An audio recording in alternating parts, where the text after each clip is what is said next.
sure. Okay, friends. I'm gonna talk to my people then. Okay. So friends, if you don't know, now you know. For the entire month of February, November, Airy, whatever the hell it is, right?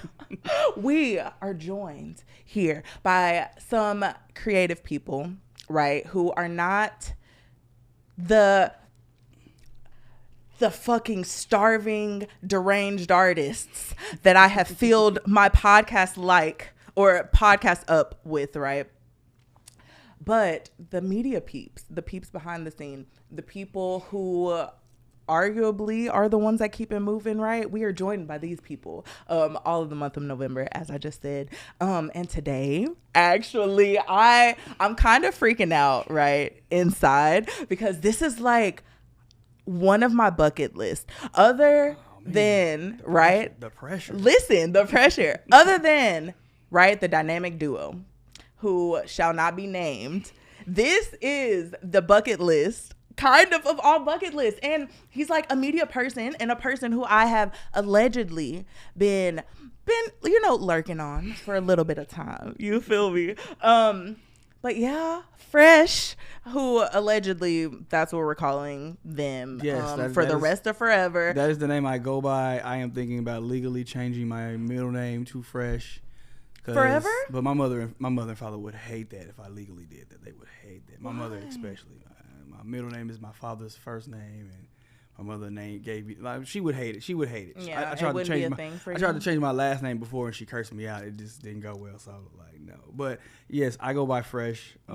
If you've known me 10 years or more, or grew up with me, or like went to school with me, and know me as my actual name, then like, yeah, that's cool. I don't mind that. Like, family, nobody in my family calls me Fresh.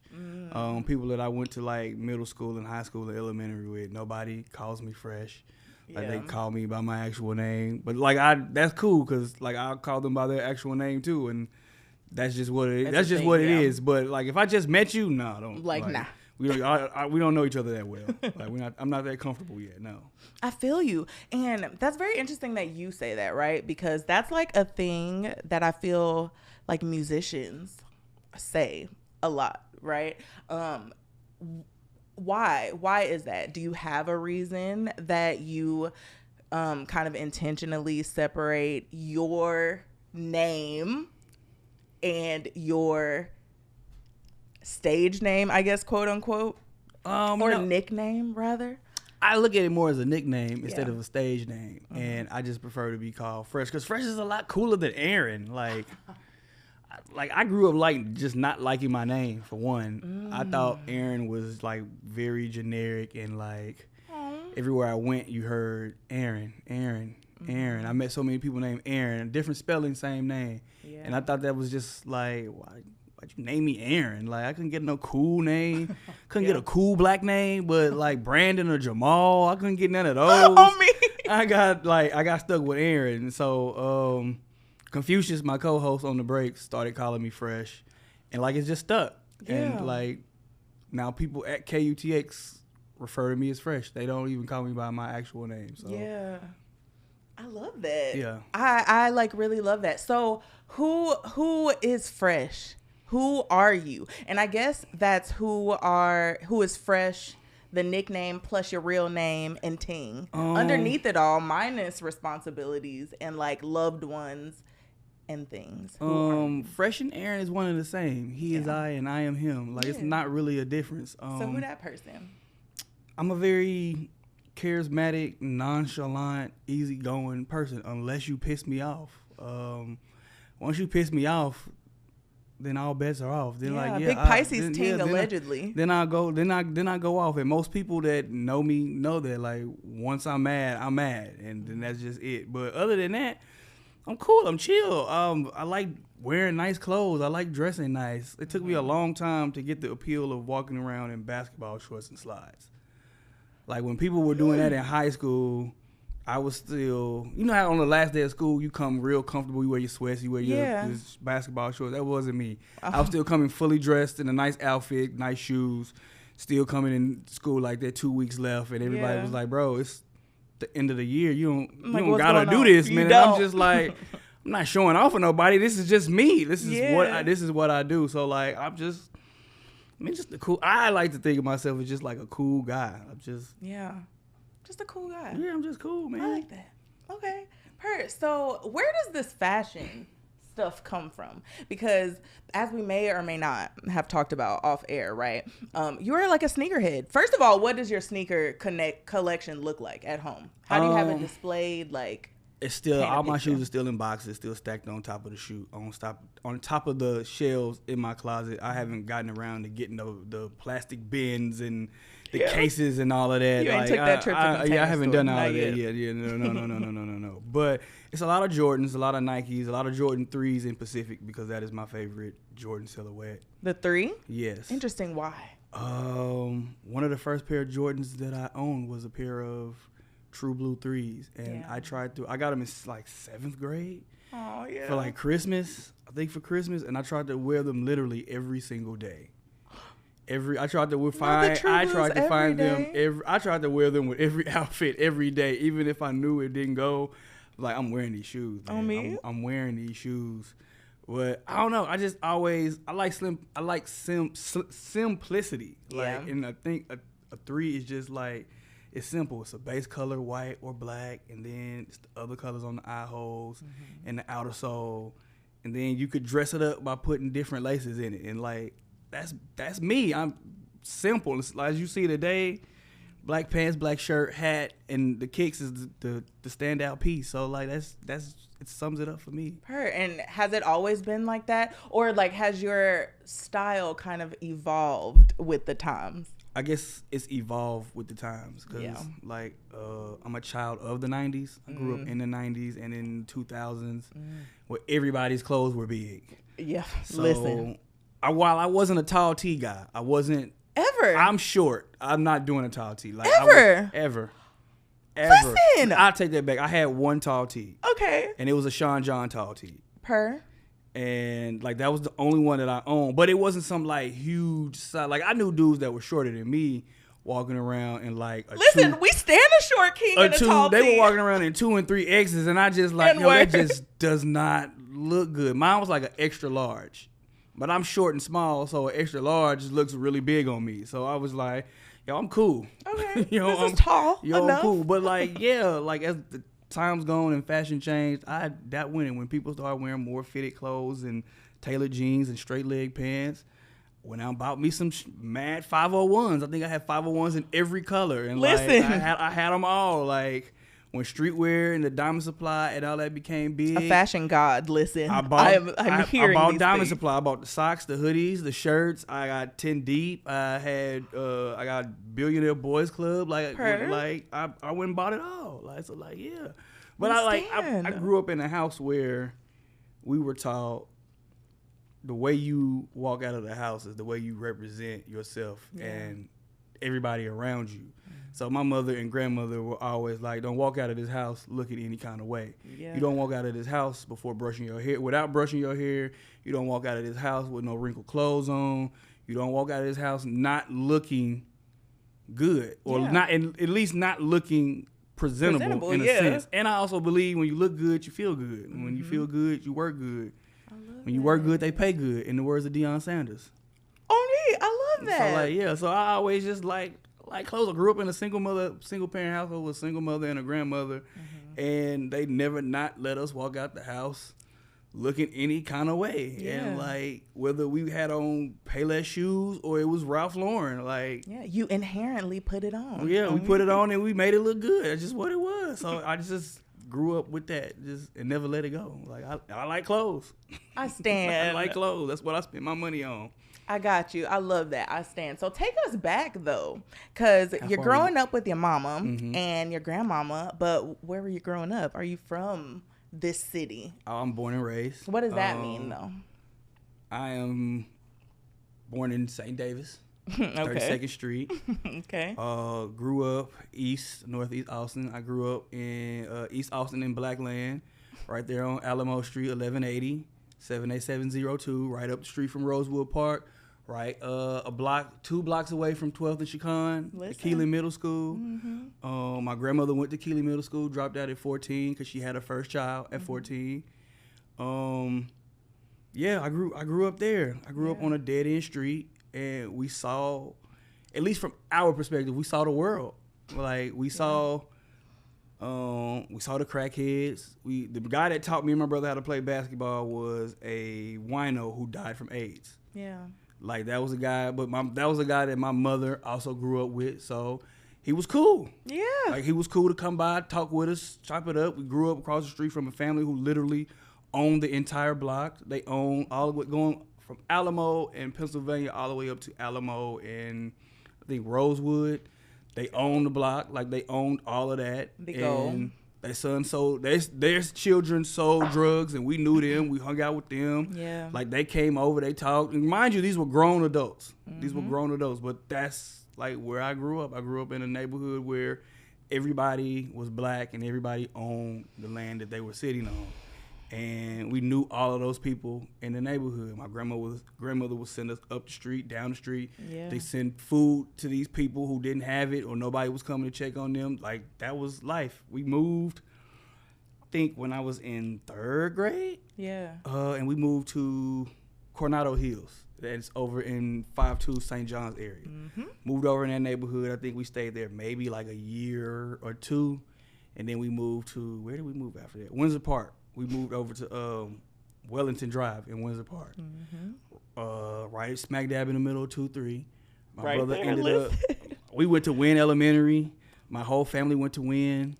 I went to Pierce when there was a Pierce. Majority of my family went to Pierce. My brother went. My cousins went. I had aunts and uncles who went. My mother went and graduated from Johnston. I'm from here. Thurgood. I'm from here. I'm from here. You Austin. I'm Austin. I had an aunt that got old enough that she was during the school bus and she was bused to Crockett instead of going to Johnston. She got bused to Crockett. I'm from here. I'm from here. After living on Wellington, we moved to, where did we move to after Wellington? Shout out to 2-3 and all the bamboo there, because that is just a memory. Yeah, after Wellington, we moved to off of Northeast Drive. We lived on Chimney Creek, and that's when I think me and my brother finally got our own rooms. And then I finished. When we moved there, I started going to Pierce. I was in 6th grade. Yeah. Right down the street from Pierce, like 5-minute walk to school every day. Literally. Walk home every day.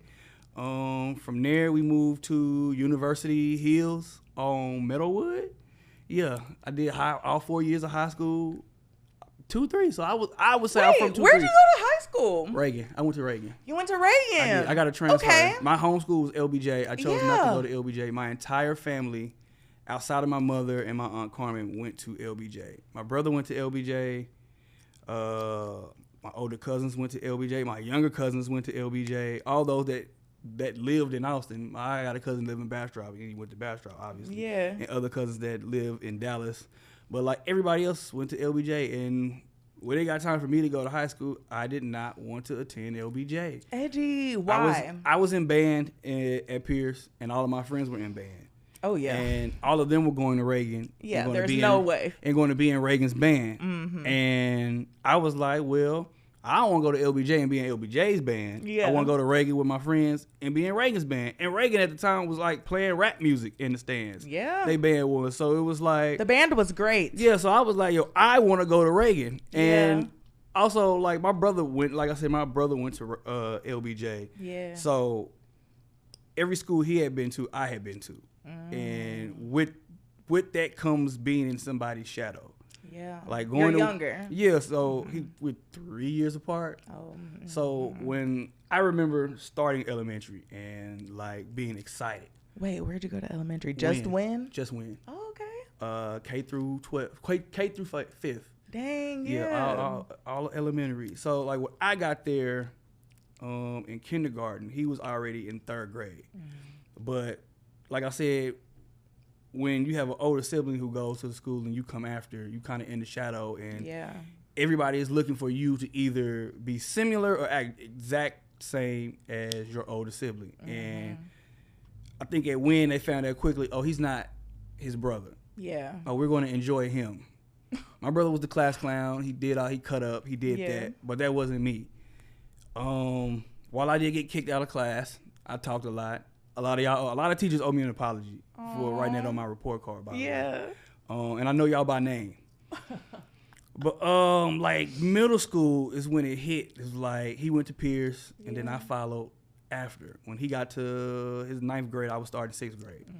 And when I got to Pierce, it was weird because there were teachers that were excited because it was teachers that genuinely liked him, and then they were like, "Oh, your little brother's coming." And then I got there, and like they loved it, and I was like, "Cool, yeah, you know, everybody know my brother, man, so it's cool." Like, but then like the school year started, and as I stayed at Pierce, teachers expected me to be him or act like him, or if I did something wrong, they would look like, "Oh, I forgot. You his brother, you Eric's brother," and I'd just be like, "The hell does that mean?" Exactly. Like I do realize we are two totally different people. Like I'm not him and he not me. So when it came time for high school, I was like, I don't want to go through that. Like I remember when they did the whole that's very self-aware. Yeah, as a 14-year-old. I remember when they did the whole like transition, and they bring like a teacher from different high schools to sit and talk to you about the experience of high school, as it's so much different than middle school, because that's what middle school is for, there to prepare you for high school. Yeah. I remember, I think like the JV basketball coach at LBJ came, and my brother was on the basketball team at LBJ, and he was like, "Any of y'all have siblings that, you know, go to LBJ?" And I was like, "Yeah, my brother go there." He was like, "Who's your brother?" And I was like, "Eric Townsend." And he was just like, "Oh," and I was like, "See, that's exactly that's why I don't want to go, man. That's why." And I wanted to tell him so bad. My brother don't like you either, so it don't really like, the feeling is mutual. And now I don't like you. Yeah. So I was, like you said, I was self-aware. Like I don't want to be in my brother's shadow. I want my own name. And I got tired of people calling me Lil Eric. Like, oh, do y'all look alike? People say we do. I think as I got older, I see the resemblance. Yeah. But like, even without looking alike, that's just what people called me at school, and I thought that was annoying as hell, because like that's not my name and I'm not him. Yeah. So stop calling me that shit. Like I hated that. But when I got to Reagan, it was much of the same. It was bad people that he knew, that he went to school with, that I had already known. They were already seniors when I was a freshman, so it wasn't much different. Yeah. Until like they graduated, and then it was just like, all right, now I'm me. I'm Aaron. I can be me. Yeah. So like, yeah.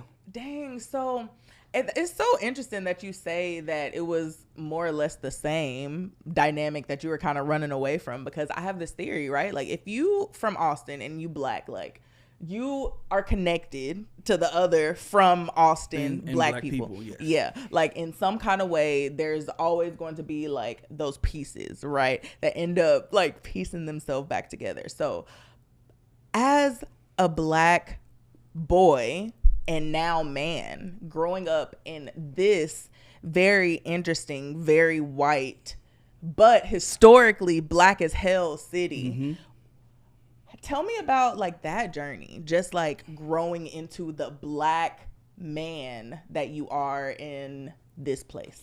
I'll start off by saying my family is Black as hell. On me. My grandmother was a Panther.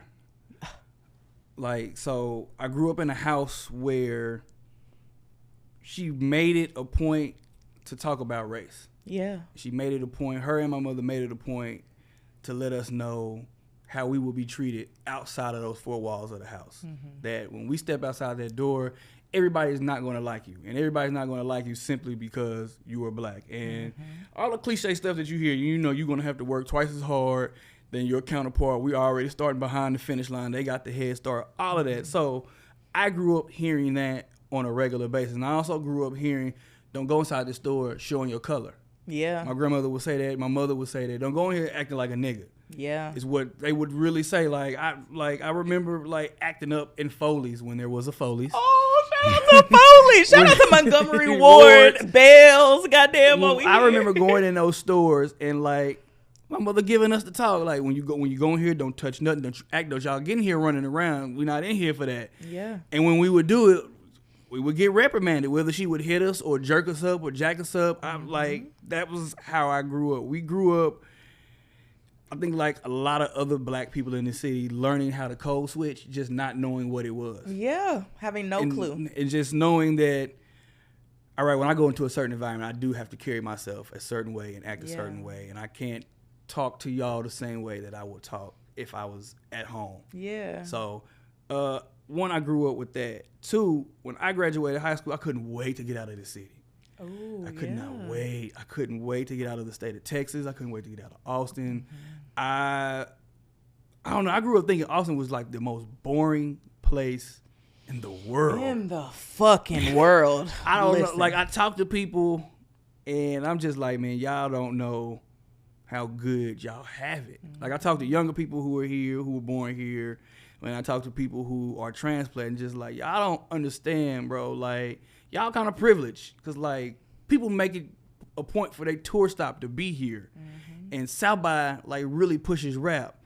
I grew up at a time where locals didn't do South by. Yeah. Like, we hated, like, locals hated South by because of the traffic. Yeah. Like, locals attending and looking out and waiting for South by is a fairly new thing. And, like, rappers and big name acts coming here and performing, that's rather new. I remember when Usher came here and I was shocked and was like, why the hell is he here? Like, what? Usher, I don't think Usher ever been back. I don't think he's ever been back. I remember Jamie Foxx came and was just like, okay, what are they doing here? Like, what is this? He touring here. You sure he's just not like it's not like a stopover? Like, he performed at the Irwin Center. R.I.P. to the Irwin Center. Oh, rest in peace. But I used to be like, see big name people here and just be like, yo, what are y'all doing here? Like, it's boring as hell here, man. Like, y'all want to be this way. Y'all tour want to stop. Y'all sure y'all want to drive through and go to San Antonio or Houston, like. But I always knew it was a white city, so that's why when people like throw that out there, I be looking confused and like, you knew here, because city's not like, the city kind of always been the way that it is. It's always been white and white driven, and predominantly white and like catered to them. And so I grew up like being very well aware of that, and I grew up, like I said, with a grandmother who was a Panther, who cleaned floors to provide for her 7 children, with no man, no husband. So my grandmother, I remember having a conversation with her, asking her, like, Granny, you don't like no white people? Mind you, my grandmother didn't like anybody. She just didn't like people. Like, she just didn't like people. But she particularly just always, like, had it out for white people. And I was just, Granny, you don't like no white person? Like, it's not, you ain't never met one that you didn't like? And she said, I've met a lot of people. I've met a lot of white people. I've met a lot of nice white people. I won't say that there is none that I do not like. But she said, I do not trust them. And as a child, I was like, well, what does that if mean? you like them, how do you not trust them? Yeah. And she said that because at the end of the day, while they might be nice and they might smile in your face and they might treat you good and they may not be overtly racist or outright racist, or you may not see it, at the end of the day, they will always show you who they are. Yeah. And how they feel about you. And that stuck with me, like, through life. That stuck with me through life. And I think I went through a lot of my life, a lot of my adolescence, looking at white people in that manner. Like, I can talk to you, but that's as far as it's going to go. Yeah. I'm not really going to try to build a friendship or a relationship with you. I remember one time my grandmother and my mother told me and my brother, if we brought a white girl home, they would disown us. Listen. And I was like, man, what? You just gonna just like not act like, don't do how? it. But like navigating the city, as a black man growing up here, I don't know. As a child, I guess you look at things through the eyes of a child, very childlike. So a lot of things you don't catch or you just oblivious to. Like, we were all over the city. Like, my mother and grandmother took us all over. We were at Zilker. We went from Patterson to Zilker to Givens to Deep Eddy, like to Barton Springs. Like, we did all of the stuff that most Austinites do. We went to the South Congress and watched the bats and all of that. But like, they made us aware that like we are in a certain area. Yeah. Act accordingly. Like I said, you learn how to code switch without really knowing what it was. When they gave it a name, it was like, oh, well, thought that's just how you grow up. I thought that was normal. Like, when I got to college at Prairie View, and black people was like, they didn't do that. I thought that was weird, because I was like, well, thought that's just how everybody grew up. And then I had to realize, well, they come from cities like a Houston or a Dallas, or the Houston area or the Dallas area, where it's a lot more black people in those cities, in those metro areas, than it is the Austin metro area. So, like, y'all may not have to. Y'all are probably accustomed to seeing well-to-do black people. We know about them in Austin, but you don't really see them. Yeah.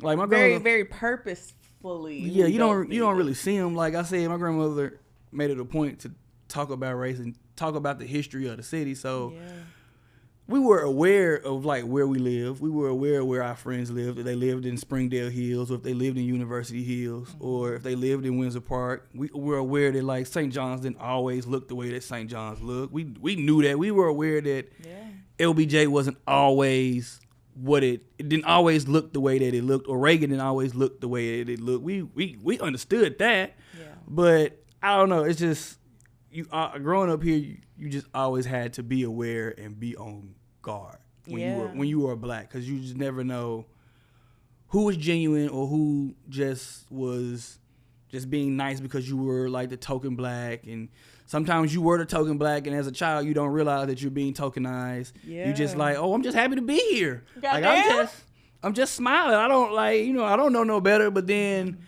you hear your parents talking, and then you realize, oh, well, was I not supposed to be like happy about that situation? Like, was I not supposed to be like, what's up with that? But I don't know. I also learned to like not really care what people say. Like, celebrate your accomplishment. If that's something you are proud of, be proud of it. So like, that's just how I maneuvered throughout life. I can't speak for everybody else. Yeah. So like, Well, I love that. I like Stan as a person who is also very much an Austinite, who is very much, I very much begged to go to Pierce. I did too. Right. I wish I was. What year did you go? I did not go to Pierce. Oh, you didn't go? I did not go to Pierce, which is why there's a white lady in this recording space, right? Pierce had white kids. Don't let them fool you. We had a handful of them, but they was there. But listen, as a kid who very much grew up on the east side, my aunt has owned her house in O2 for 30 years, across from Keelan, literally went to Keelan, and like old LL Campbell type shit, you know, like Black, Austin things. Blackland. All the peeps, right? Being thrown into a situation. I went to Fulmore for middle school. Being thrown, you know, the Magnet program. Like, oh, you went to Andrews with all these dirty niggas. We gonna have to go get you an education. Goddamn type shit. I almost ended up going to Andrews when we lived in Coronado Hills neighborhood, because everybody in the neighborhood went to Andrews, because Andrews was around the corner. Well, they caught the school bus, but Andrews wasn't far from the neighborhood. Yeah, that's why like. And they were like, a ways away. And they were just like, you go where? Why you don't go to Andrews? It's just right there. You can ride the school bus with all of us. And I was like, well, shoot, I'm cool with everybody. I'm friends with everybody. Yeah, I can ride the school. I go to Andrews. I can ride the school bus. But I didn't leave Wynn. I was supposed to go to Blackshear, but my mama was like, y'all not going over there. Yeah. Y'all not going to that school. Y'all going to Wynn across town. Even though it was still like east of 35, but from 02 to 23 is across town. Yeah. So like, we ended up at Wynn, and I did everywhere we went. I just drove to school, or I caught the bus. Yes, dog. I love that. Shout out to that very Black experience. I go back to Fulmore just to say I was thrown into this white ass situation, right? And it kind of bled into high school. I went to, technically my diploma says LASA.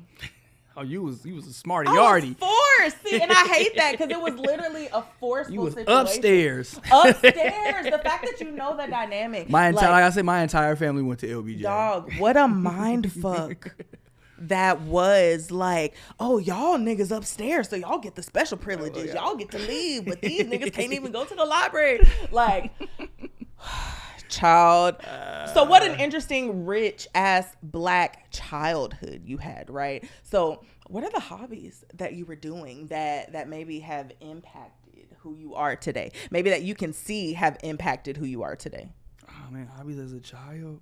I don't know, because I was a weird kid. Like, I played in the creek. I was a creek buster. Like, it was a creek behind my grandmother's house that we played in when we moved to Coronado Hills. Yes, it was like a creek over there, and like I went and played in that. Like I did shit like that. I rode my bike around the city, around the neighborhood. Yeah. Like I just woke up Saturday mornings and just like, hey, yo, I'm riding the bike and I'm out. Like, mama, Yeah. I'm gone. And like A zoom. real 90s kid. Yeah, and was just out having my Walkman, 2 tapes, and like, yo, mama, I'm out. I eat breakfast, watch some cartoons, mama, I'm out. I'm outside. It's just boom. Yeah. Be back by the street light. By the time the street light is on. As long as I'm back, I'm good. No issues. Like I did stuff like that. I played basketball. My brother played basketball. That was, ball is life. Ball was life for him. So I did a lot of things that he did because he did them. Yeah. And I thought my brother was the coolest person in the world. He was my role model. So he wanted to hoop. I wanted to hoop.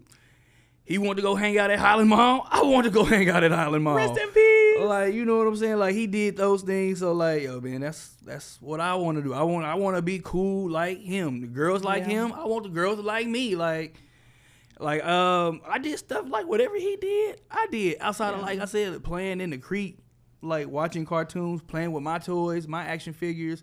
I'm a nerd. I did nerd shit.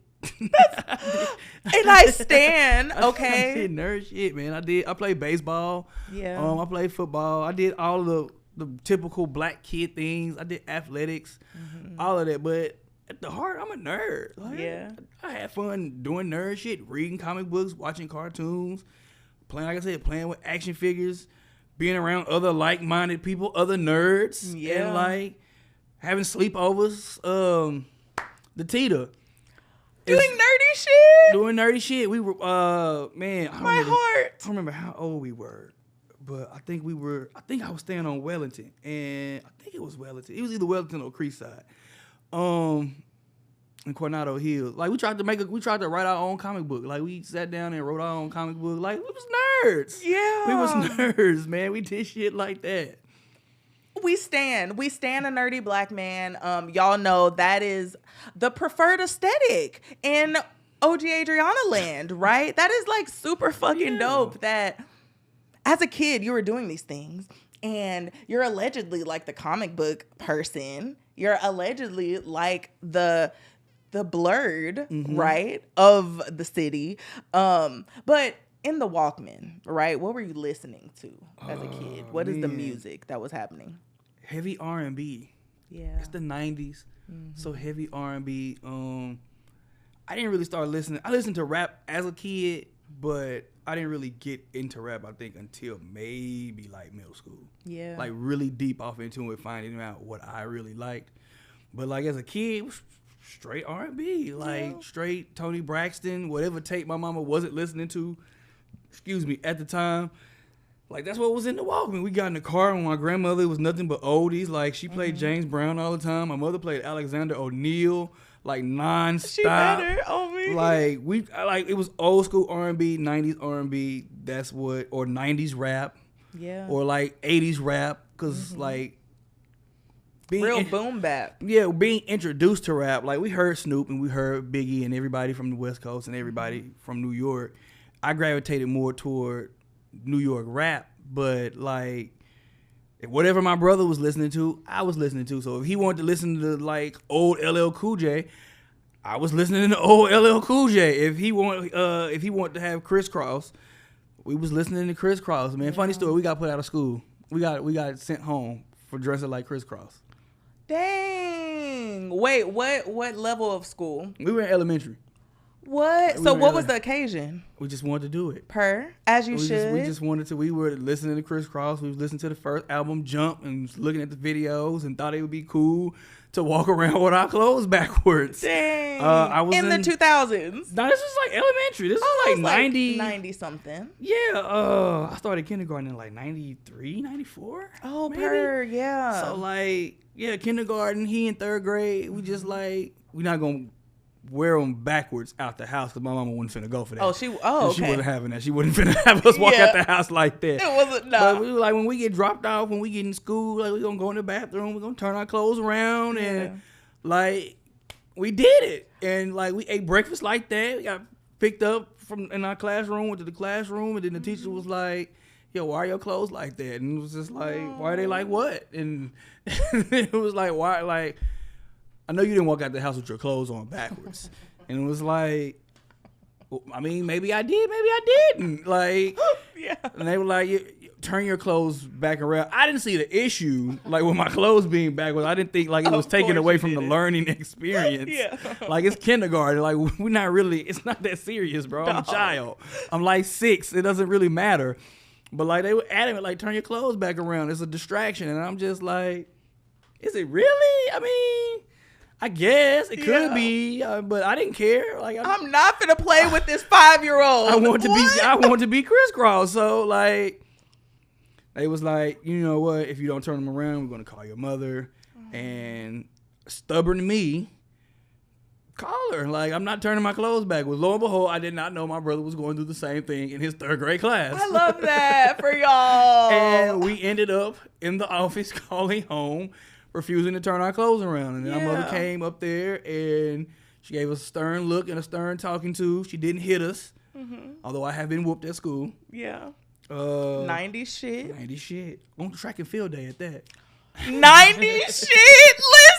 Listen. But she came up there and let us know, like, yo, turn them clothes. Y'all better turn them clothes around. We're not doing this. Y'all not finna have these people thinking that I let y'all just do whatever y'all want to do and y'all walk out the house like this. So, being the scared children that we were, all right, mama, we'll turn them around. We'll turn the shirts around, went in the bathroom, took off our pants, turned them the way they were supposed to be, put them on, and we went on. And went on about your goddamn day, because what do you do as a 5 and 8-year-old? Yeah, like, so it was like, yo, all right, man. We didn't think it was that. We thought it was funny. We was kids. We thought we didn't think it'd be that big of a deal, but apparently the school thought it was that big of a deal. Yeah. So, but, like, what a team. Yeah. Shout out to your brother. Goddamn. That is beautiful. Highly influential. Yeah. But, like, yeah, as far as music, like, whatever he was listening to is what I thought I was supposed to be listening to. So if he wanted to hear Run DMC one day, I was playing Run DMC one day. Like, so, like, and most of my tapes and CDs came from him because he started buying CDs first. And as a true kid of the 90s, we did the Columbia House and the whole 10 CDs for a penny. Yeah. So, like, my mother was heavy on that. So what? That is such, like, a random Black experience. Like, I think, like, my first CD was... The Columbia. My first CD was Joe, All That I Am. Like, that was the first CD, and I got from Columbia House. It was one of the 10 CDs. My mama was like, we got 10 CDs. Y'all pick what y'all want, and we going to order these CDs. And you did it. And that's what I wanted, and that's what I got. And you got some damn R&B, and you just chilling. Look, like I said, I grew up in a very heavy R&B house. Like, my mother and grandmother didn't listen to rap, didn't really care for rap. If we were really listening to rap, it just came on the radio. Or I was at my Aunt Cindy's house, where all the rap was being played with all the curse words. Yeah. Okay. And when I say all the rap, Balance. I mean all the rap. Like, from Snoop, Spice One, Wu-Tang, Biggie, Outkast, MJG, Screw, all of that was being played there. All of it was being played there. All of it. So that's where most of the rap I knew was there. They had crates upon crates upon crates of CDs, and I mean, like, they had shit that I think people forgot about. Like, they had Raven Simone's first album, and they had Jamie Foxx's very first album. Not the very. I can't remember the name of it, but, like, the Terrell, Texas. They had Tisha Campbell's album. Like, they had joints. They had vinyl. That's where you went. That's where you want to hear the music. You went there. Like, Devin the Dude. I remember hearing Devin the Dude for the first time on Lynn Ridge at my Aunt Cindy's house, and my Uncle Curtis was playing it. Yeah. And he was playing it in their bedroom, and I just remember sitting in the bathroom, boo-booing, and I was just like, yo, what is this? What is he back there playing? Like, I was like, that can't be a real song. Can't be. Then I saw the CD and I saw the cover, and I was like, yo, what is this, man? Yeah. Like, that was, I stand. So how do you go from this kid listening to music to this kid playing music in the band? Was that just like your art elective or what? No, I had a purpose in middle school. Okay. So when I got to middle school, for some reason, I can't explain why, I wanted to be in marching band. Like, I wanted to be out on the field and playing. I don't know. I probably saw it in a movie and thought it was cool and was like, yo, I want to do that. So when I got to middle school, when I got to Pierce and signed up to be in band, then I found out, well, 6th grade doesn't play at the football games. Yeah. Because, one, you're just learning the instrument. Most of us have never played before, so you're learning the instrument. I was like, all right, cool. So they was like 7th and 8th graders do it. I was like, all right, I can ride this out a year. So I think my first instrument was a baritone. Oh, you switched. Yeah. Okay. And then, because, everybody wants to play drums, and everybody want to do the drum line. But they were like, well, you got to learn how to read music first before you learn how to play drums, because if we stick a rhythm in front of you, you don't know what the hell that is. You're not gonna be able to play what's on the paper. Yeah. And so I was like, well, that makes sense. So they was like, in the spring semester is when you can switch and you can decide if you want to play drums, then you can play drums and we'll handle all of the teaching and everything. And I was like, all right, cool. So I can do this. Learned the baritone, did that first, second chair, maybe third chair. Sometimes if I was lazy that day. The second semester came, and I was like, y'all want to learn to play drums. I want to. They was like, sign up. I signed up. I was the only one who signed up. What? I was the only one. I was the only 6th grader who signed up. And so I was like, all right, I'm just going to learn these drums. My mama was with it. She didn't mind it. She went out, and she bought me a drum, bought me sticks. I think she spent like $300. Yeah. Probably money that she didn't have to spend, but she bought it for me.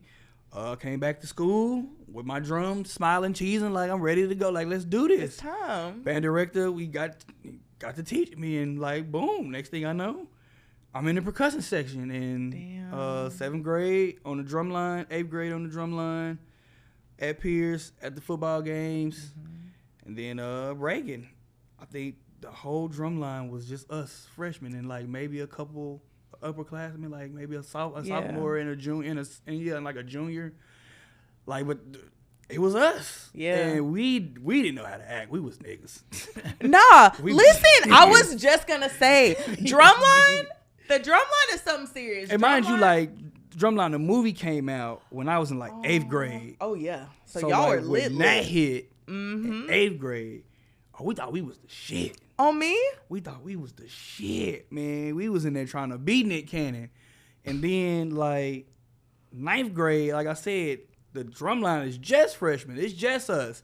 And in high school, it ain't now you don't get the freshmen. You don't get to play at the football. Like, now you hit the ground, running, hear the music, learn it. We pushing. We out there in the summertime in the heat, learning the show. Like, all bets is off, and so we was out there, had to learn it, like, had to get to it, like, straight to it. No, it was no hand holding, like, yo, you gotta learn it. It's gotta be ready, and you gotta know it. You gotta know it by the time school starts, by the time the first football game comes up. You have to learn this. Yeah. So I'm like, we gonna learn it. We gonna do this, and like, drumline was still very much a huge thing. Yeah. Like, by the time I got to 9th grade, like, you walked in Reagan Band Hall, and you saw the movie poster, drumline hanging on the wall. So, like, it was still the impact of that movie was still real fresh. Yeah. But like I said, we was niggas. We thought we owned the school. We the drummers arguably are the most important part of the band. Y'all essentially lead the rhythm. We are the heartbeat. Yeah. We thought we was big shit. We thought nobody couldn't, even as freshmen, we thought nobody couldn't tell us nothing. Yeah. We thought our shit didn't stink. We thought like we was the end all be all. Yeah. We thought we was walking around like, yo, we are irreplaceable. Y'all can't find anybody that's going to do this. Granted, at Reagan, you really couldn't, because like when I think I got there, like the band was like super small. I think it was only like 70 of us. Versus you look across the field at like McCallum and LBJ, you got this big 200, 300 piece band. Yeah. And then it's us. And it's like maybe 70 or 80 of us. But we didn't care. We just didn't care. But like, yeah, as freshmen drumline, we thought we thought our shit didn't stink. Yeah. We thought the sun rose and set on us. We thought we was the end all be all. Trust me, and it only got worse as time went on. It only got worse as we like got older and progressed in high school. So like it didn't get better. I can only imagine. But yeah, I mean, I enjoyed it. I enjoyed band. So you were in there all 4 years? All 4 years. Interesting. So before we talk about before we dive in rather to your, I guess, journey as this internet media radio homie, right? I knew it. I'm sitting here talking to you, right? And I'm like, oh, okay. And I will preface this by saying I am pretty good at reading people's energy. Even before I am like around them a lot, if I have seen enough of things that you present to the world and I have a human face to match, I can pretty much piece together certain things. So I'm talking to you and you seem like this super well-adjusted person. I wish I could say that. Right? No. And granted, I felt like that was coming. And you seem like this, like a level, headed grown man grinding in this media stuff as you were doing, keeping it afloat. You from Austin. But musician, that was a question actually that I had to ask. Whether or not you're a musician. And now that I know that you're a musician, technically all the fuckboy energy, I get it. It makes sense, Mr. Fresh. Okay, you know what? I don't miss. I do not miss. I'm a drummer, so yes. I'm a drummer, yes. We know the vibes, Fred. we already know the vibes. Come on. Yes. How do you get started doing like media? Like, where does this come from? How do you start working with the place that you work? How do you start collabing with the partner that you collab with and all of that? All right. I guess I'll give you the full story. We got time. We do. Take you back to 2008. Yeah, maybe early 2008. I'm in Prairie View. I'm in my fall semester, fall 08. So that was my second year at Prairie View.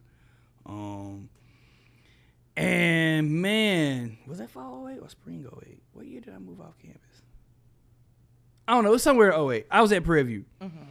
And I'm living off campus because there was no room in the dorms. No room on campus for me and a friend of mine, Xavier. We got there. They literally ran out of room. So it's a thing that happens when I know people saw that this year when school started. Everybody like, oh, Prairie View doesn't have anywhere. They got to put us up in a hotel. I was like, yo, that happens quite often. Like, that happens way more than you think, bro. Exactly. Like, at multiple campuses. Yeah, I was like, this is not as unusual as y'all think, especially at an HBCU. It's not not as dramatic as y'all tried to make it seem. Like, this literally happens all the time. So we found somewhere to stay off campus.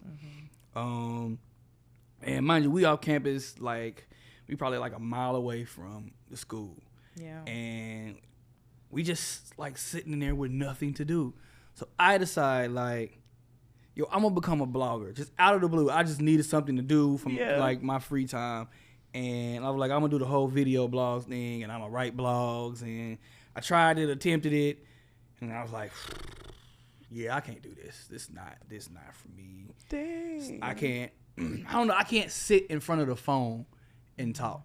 And that was the only camera I had. And I was like, I don't feel comfortable like holding my phone up and talking. I know y'all see me on Instagram and doing it on the stories and all that now. Like, a level of comfort had to come with it. And I'm telling you, this was 08 to 2022. Yeah. So see how long that level of comfort came. So I realized, like, yeah, I can't do this. So the blog I had, I don't even remember what it was originally called at the time. It just sits there, and I don't do anything with it. So around mid 2008, I think I hear, I'm still living off campus, but now I got my own place. And I'm like, I hear the news that old boy out of Killeen, Spark Dog, he got signed by Scarface. The nostalgia. And I was like, wait, what? Scarface signed who? Like, what is this? I was like, he went to Killeen? No disrespect to Killeen, but I just was like, how do you skip over the live music capital of the world and go to Killeen and find somebody from Killeen? And I was like, but I know rappers. Yeah. I know rappers that are pretty damn good. Like, how does dude get looked over by Scarface. And so I was like, this gotta stop. Somebody has to do something, especially being at Prairie View, where half the campus is Houston and the other half is Dallas. And then all the music you hearing is coming from Dallas and Houston. Mm-hmm. And it's just like, and then people ask you like, where you from? And everybody is like, Houston, I'm from Dallas, I'm from this side of Houston, I'm from this, and then they get to you, you're like, I'm from Austin. And then you're the only person. Yeah. When I got there, I think it was like one other girl who was from Austin, and she went to Reagan. Yeah. And I knew, and I think I had like random chemistry or something with her, and she went to Reagan. And it was like, oh, you know so and so. She said she went to. I was like, yeah, I know her. Yeah. We had class together in school. I know who you talking about. But we wasn't really cool. We wasn't really friends in high school. So I'm the person where I wasn't really talking to you then. I'm gonna talk to you now. Yeah. Like, and you been up here a whole year, so you got your own thing going. I got my own thing going. Then I think it was other people that were like from Round Rock. Like they're from Round Rock, and they were like, you know so and so. He said he. I was, and then I talking to him, and they be like, I'm from 2-1, bro. I'm from 2-1. And then I'd be asking them what school they went to. I went to Stony Point. And I'd be like, thanks. I stand. I just was like, all right, man. Yeah, all right, cool. You from Austin. It's just nice to know somebody else is up here, bro. I'm just shut.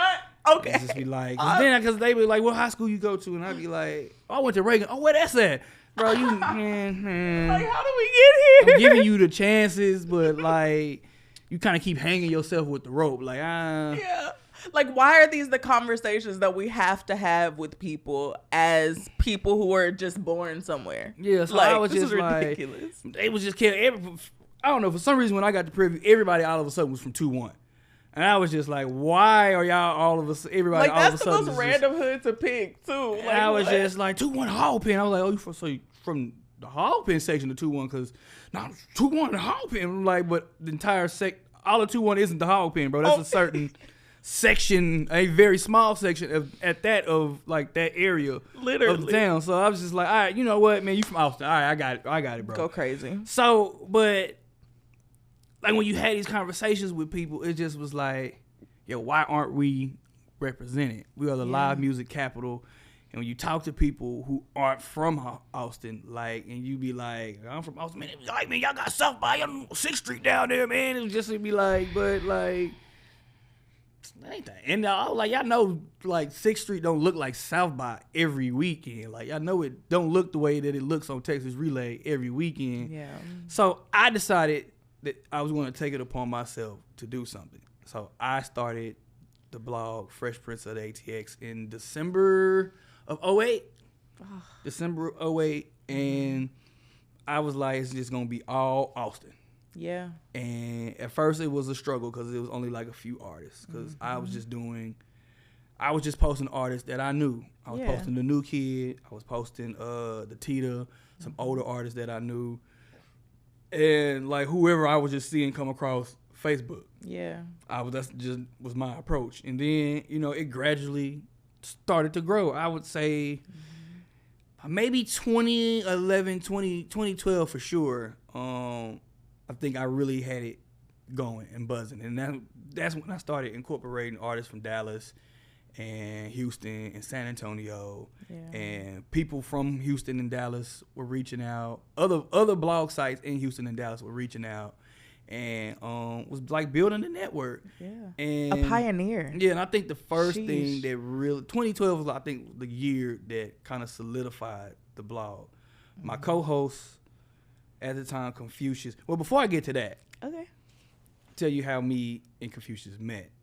I met Confucius in 2011. I think 2011, 2010, 2011. It had to be 2011. And I'm running the site. Yeah. And so I'm running the site. I'm posting music. I get a song from an artist, Karma Jones. He was working with Karma Jones at the time, managing her. She was underneath his label, 1987 Music Group. And then she sent me a song. And in normal fashion for me, I see the song, I listen to it. I'm like, oh, this is cool. Let me get this up. Let me get it up now, because if I don't, I'm going to forget it, because I'm a forgetful, absent-minded person. I'll get to doing something else and forget that I was even supposed to be doing that. And so I got it up. I posted it. I went and got a picture of Karma, found a picture of Karma to post with the song, uploaded it, and posted it. Yeah. I'm in my girlfriend's room on campus, and I get a phone call from a number I do not recognize. I'm answering. I'm like, yo, hello? And they like, yo, was this Aaron? Like Fresh Prince ATX? And I'm like, yeah. They were like, yo, this Confucius Jones. Mind you, in my mind, I was like, oh snap, this is Confucius. I've been writing and typing his name like the new kid say he got a mixtape coming out with Confucius Jones. Oh snap, this is Confucius. I'm thinking this is like finna be a happy call, like a cool call. And he was like, hey yo man, you posted a song that, you know, from Karma Jones that wasn't supposed to be up. I don't know how you got that, but you need to take that down. Can you take that down? He said it a lot more aggressive and a lot more verbs and a lot more expletives in the conversation. And I was like, yo, wait, man, wait. Wait a minute. I didn't know that was not supposed to be posted. The email didn't specify any directions, so I just posted it. Yeah. He was like, oh, okay then. He was like, well, can you take that down? Do you mind taking that song down? That song is not supposed to be out yet. And I was like, sure. I don't care. I'll take it down. If you want to take it down, it's not supposed to be out. Yeah, man, I don't have no issue. I'll take it down. And so I took the song down. I had my computer on me, went in, took it down. It was no issue. I was like, all right, just make it a draft, save it for a later day when it's supposed to come out. All right, boom. So we began talking later after that because I was running the site. It was gaining traction, beginning to be well known, at least in Austin and throughout Texas. And he was managing the artist. So why not build a relationship with somebody that's running a prominent publication? Yeah. So that's how we met. That was our initial meeting. The relationship and friendship grew from there. Yeah. So fast forward back to 2012. The website, The Fix. Shout out to B Hobbs. Vic, and all those guys at The Fix, they were throwing shows. And they were going to do a show with Big Crit and Bun B. And along with their website, they were putting out a magazine. Yeah. And they wanted somebody there to review the show and interview Crit and Bun. It was supposed to be Confucius Jones, but he couldn't do it. I think he had something to do with his kid, his daughter at the time. Yeah. And he was like, yo man, I can't do it. I can't make it down to San Antonio for the show to review it. But I'm gonna link you with B Hobbs of The Fix, and y'all can work that out, and you can get down there and do it. And I was like, well, damn, how am I gonna get to San Antonio? Like, I'm in college, I don't have a car. Yeah. I'm like, shit. I talked to Hobbs. Hobbs is like, well, bro, if you can get to Austin, I can pick you up, and we can ride to San Antonio together. And I'm like, all right, cool. I'll catch the Greyhound. To Austin. He was like, yeah, cool. So buy my ticket, go up to the corner store in Prairie View, and catch the Greyhound. And ride the bus to Greyhound. B House picks me up. We ride to San Antonio.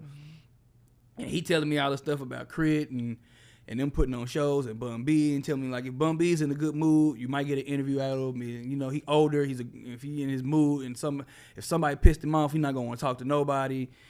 Lo and behold, somebody pissed Bun B off. I think the day before he did a show with Scoremore, and I think they were supposed to buy his ticket to San Antonio, and they didn't buy his ticket, so he had to end up spending his own money. And then somebody was supposed to be there to pick him up in San Antonio. Then nobody was there to pick him up on time, so now he's pissed. And now he in grumpy old man mode, and he like, oh well, Bun is pissed off, so you probably won't get an interview out of Bun. And I'm like, cool. We get to the show. I'm enjoying the show, watching the acts. And they bring me backstage to interview Big Crit. Like, at the time, this is like, Crit was here, Returning Forever. All of this is out. Yeah. And so I'm ecstatic because I'm like, yo, this is my guy right here. I'm finna talk to like my favorite artist right now. Go back there. He just got off stage. He was like, man, he was like, man, it's gonna have to be quick. I gotta get back on stage, shouting like, you know, I gotta get back on stage to perform with Bun. I was like, real quick, bro, I'm gonna ask you like 2-3 questions. He was like, all right, cool. I mean, that's great. I put my voice recorder on and asked him my questions. He answered them, dapped me up, and he went on and did the show. The magazine came out, and I think that helped solidify me as a media person. Like, oh, he can do more than just post music on a website. Yeah. And so from there, the site just grew. I went to Atlanta for like A3C that same year, going there expecting to meet certain people that I thought like yo, I'm admiring what they do. I want to meet them. I'm looking to meet them. I meet them, and they like, I've been waiting to meet you. I've been waiting to talk. Like, I've been waiting, like, been looking and waiting to run into you, man. I've been waiting. I know who you are, and I'm just like, oh shit, I didn't know you. I didn't know I was that important. Mind you, we were in Atlanta, and I'm like, well, damn. I guess like the site is really working. Like it's doing its purpose. I was never intending to be like the face or the front man. Yeah. I just was running the site because I felt it was something that needed to be done for the artists from a city that I come from. But a vision. It evolved into something bigger. Yeah. Then it got to a point to where I just felt like, I just don't want to do this anymore. This is not what I went to school for. I left Prairie View at like 2013. Yeah. And was like, yo, I'm a poli-sci major. I've interned in public office. I'm finna try to work in my field.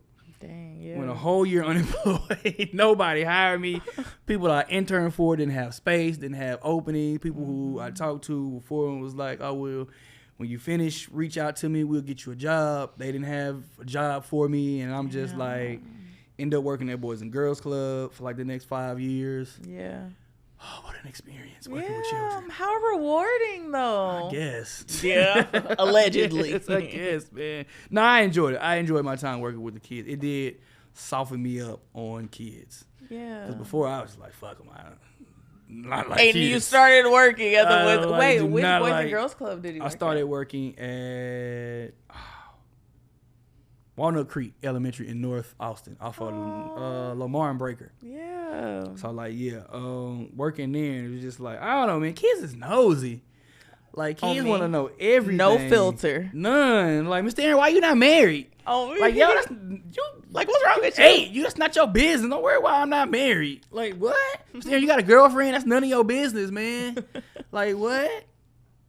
Like, Mr. Aaron, that he ain't got no wife. And your mama don't got no husband. So what we talking about here? Like, man? how did we get here, like, little friend? Mind your business, man. Like, I don't know, man. I don't know. But it was great. The kids grew on me. It was great to be an empowering figure in those kids' lives, because most of those kids were coming from single parent homes.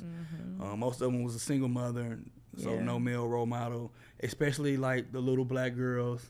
Like, one of them almost got me fired.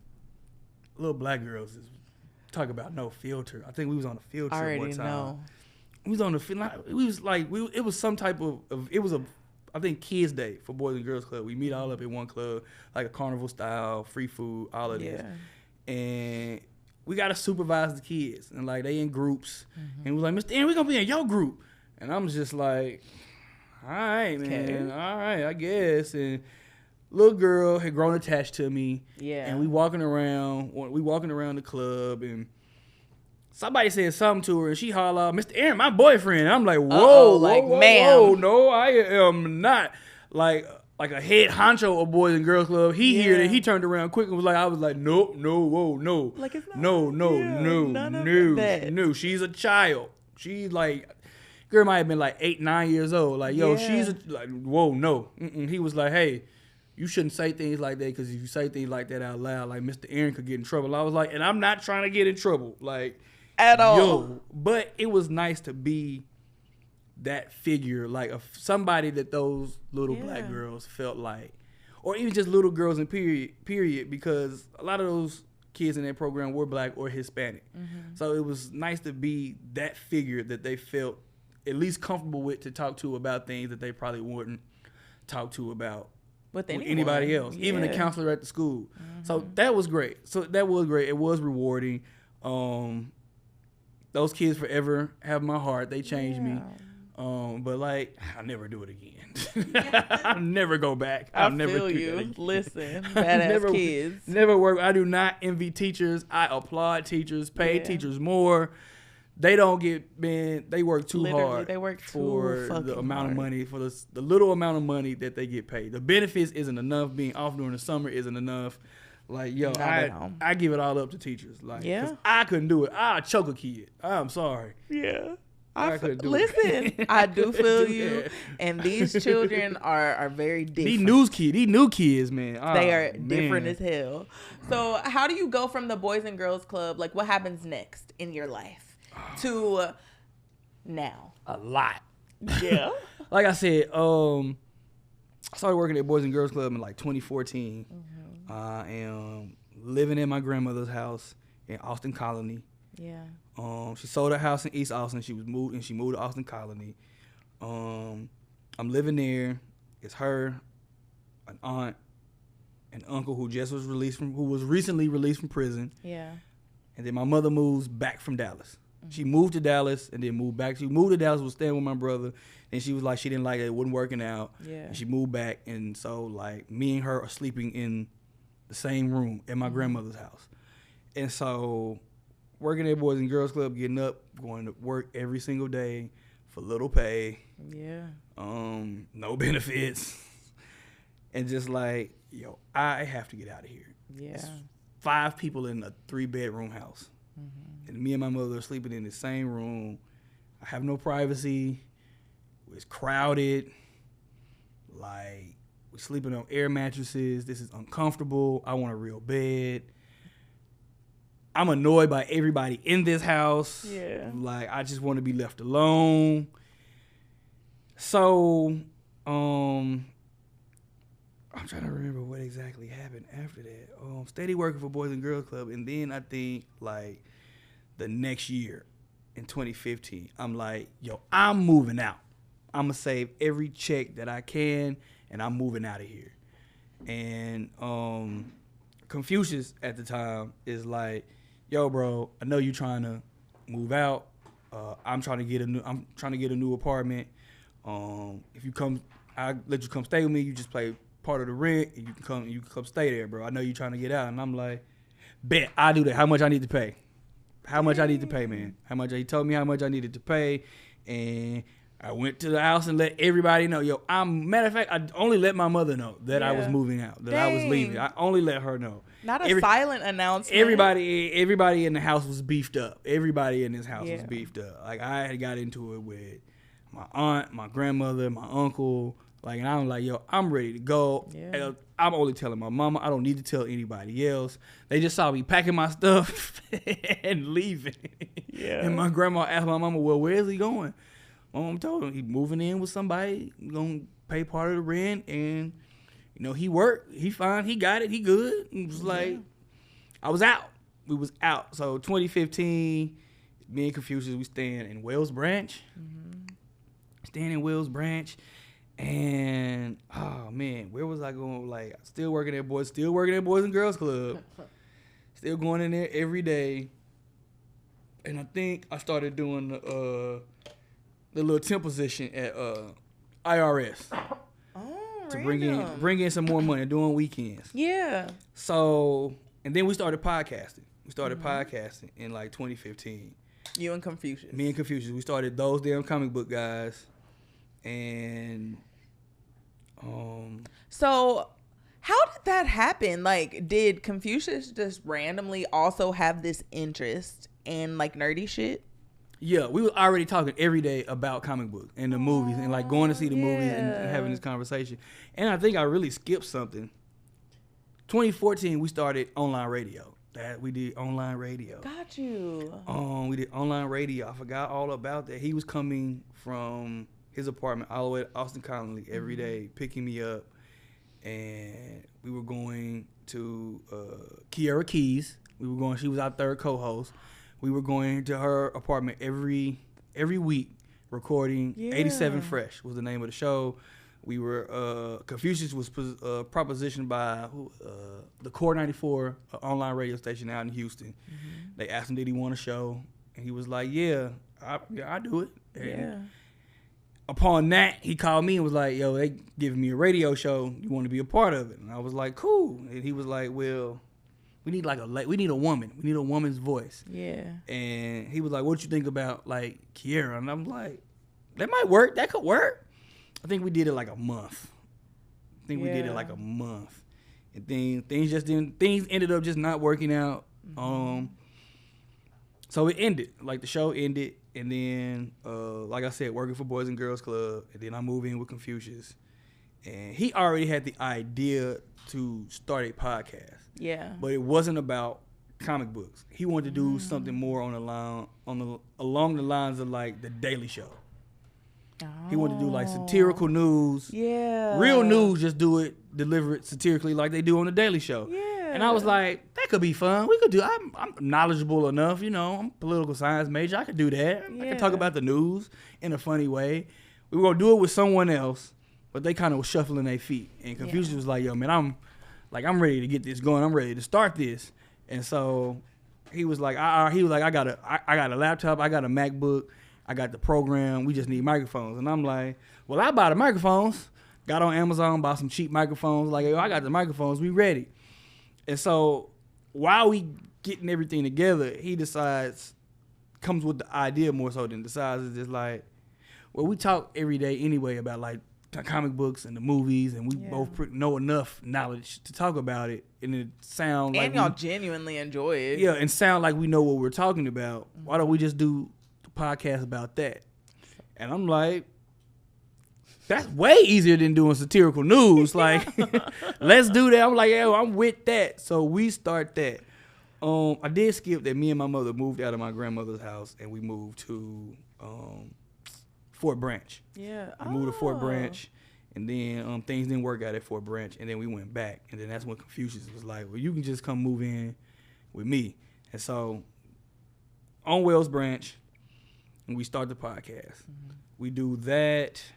We make a little money off of it from ads. We go on tour. We go to different comic book conventions across the state, which was pretty fun because I think that was the first time we realized, like, oh, we got some notoriety. I think we were in, like, at Tarleton State in Stevensville. Dang. That was a wild trip. That was a wild trip. When we drove into Stevensville, we saw a house with the Confederate flag just outside waving. Yes. And, like, Confucius noticed it first, and he was like, is that what I think it is? And I look over, and I'm like, oh, hell no. Lo and behold. No. And the motel we were staying at was right across the street from this house. Mm-mm. And so I'm like, I was like, no, we're not staying here. Oh, no, we're not staying here. And he was like, you going to cancel it when we get? I was like, yes. And we'll find a Motel 6 somewhere, and we'll stay there, bro. I say, I'm not doing it. I say, I'm definitely not finna come and be nervous and afraid while I'm asleep at night. Nah, bro, I'm not finna do that. We cancel it. The dude talking about $50 cancellation fee. I don't care, bro. Let's cancel. Done. Cancel, bro. Nah. Cancel. We find a Motel 6 up the road, closer to the university where the convention was being held anyway. Mm-hmm. And we do the convention. We set up. We get there. We set up. We there to do a panel. They give us a table. Yeah. We got our shirts. We got our posters. Our books out. We selling books. Any money I lost on that motel, I made back and some. Yeah, that convention. So dope. People wanted to get autographs. Like, they had us signing shirts, taking pictures with them, signing posters. That was a fun weekend. And we felt like, yo, we really got something with this. Mm-hmm. Then one day, I think in like 2016, we just sitting there, and Confucius is like, yo, man, why don't you try to get on the radio? And me being the guy that's just like, yo, let's do it. Yeah. Like, let's do it. How you want to do it? You want to do internet radio? You want to try to get on radio here in Austin? How we trying to do this? And he was just like, he was like, it's gonna happen regardless. We're gonna do radio regardless, but let's try to get on radio here in Austin. Yeah. And I'm like, cool. Being the black men that we are from this city, we felt an obligation to go to a certain radio station. I'm not going to mention the name of the radio station, but I'm sure everybody can figure out what radio station it is. So I'm like, well, I know the station manager. We Facebook friends. I can reach out to him, and and see how we can get a meeting set up or pitch the show. And he was just like, cool. On Facebook, I messaged the guy. He hits me back rather immediately and was like, well, is so-and-so day at 10 a.m. good for y'all? And I was like, Confucius, yo, 10 a.m. on this day good for you? And he was like, yeah, I'll just let, the job know that I'm coming in late. I was like, I'll do the same. Yeah. And so the day come, we get up. put on our dress shirts, our slacks. We leave the house early to get breakfast, so we there on time. We get up there to the station. Nobody knew we was supposed to be there. Strike one. Okay. Nobody knew we was supposed to be there. Lady at the front was like, oh, well, it's not written down. I don't know nothing about y'all coming. And he not here anyway. Oh. Well. It was like he's somewhere. He had to rent a van for the station because the station, I think the van had just had been in a car accident. Yeah. So he was like, all right, cool. He get in the van for the station. Got no issue with that. We'll wait. Like, we early anyway. It's still only like 9:15, 9:30, something like that. We was like, cool. So we sitting there, and then it's another group of people like off to the side, also waiting to have a meeting. Mm-hmm. Mind you, at the same time. We didn't know that at the time, but they were there to have a meeting with the same person at the same time. Edgy. So 10 o'clock rolls around, and I'm just like, all right, they black, they gonna be a little late. Yeah. The dude said he was trying to rent a van, so that's a process in itself. Mm-hmm. So cool. We was like, all right, we'll sit here, wait a little while. We'll give them to like 10:30. Like we gotta be at work. We got jobs to get to. We got 9 to 5 to get to. Yes. So we sitting there, we waiting. 10:30 rolls around. He calls and was like, yo, I'm not gonna be able to make it. I'm still trying to get this van. Can y'all do 11:30? And we like, no, we can't do 11:30. Like, we gotta get to work, man. And he was like, well, all right, well, this is what you do. Just write up a proposal and send it to me because you're gonna need to do that anyway. Because that's part of the process, which you could already have told us this before the meeting. We could have already had this done. Yeah. Cool. All right. Cool. We like, all right. Cool. We'll get the proposal, and he like, once you get the proposal done, email it to me, and then let me know you sent it to me, so I know to look for it. Be looking for it. Mm-hmm. Like, cool, great, we'll do that. Before we go back home, I had to go home anyway because I had to change for Boys and Girls Club. I can't go up there in slacks and a button up. We sitting down in the apartment, and we're like, yo, let's just write this proposal real quick, or at least start it. So then we realized we don't know how to write a radio proposal. So get on Google, find a template, delete the stuff off there, fill in the blanks. Mm-hmm. Proposal's done, ready. I send it off to the station manager. Text them, let them know, hey, this is so-and-so, this is Aaron Knight. I just sent off the radio proposal to you. You should be looking for it from this email. He texts me back, okay, once I get into the office, I'll check it out. Cool. We like, cool. We go on about our day. A couple days go by, we don't hear nothing. We like, all right, let me hit dude back up. Reach back out. I never got it. It was like, you what? You sure? I never got the proposal. Did you sure you sent it? Yeah, I'm looking at the email right now. You said you didn't get it, and email is open. I'm looking at it in my sent folder. And it's Gmail. So if it didn't send, it would be in the outbox. This is in the sent. So it was delivered. I don't know. I was like, yo, I don't know if it went to spam or not. He was like, I'm checking. I don't got nothing from you. All right, strike 2. Yeah. All right, sir. All right, well, I'll send it again. Send it again. A few more days go by.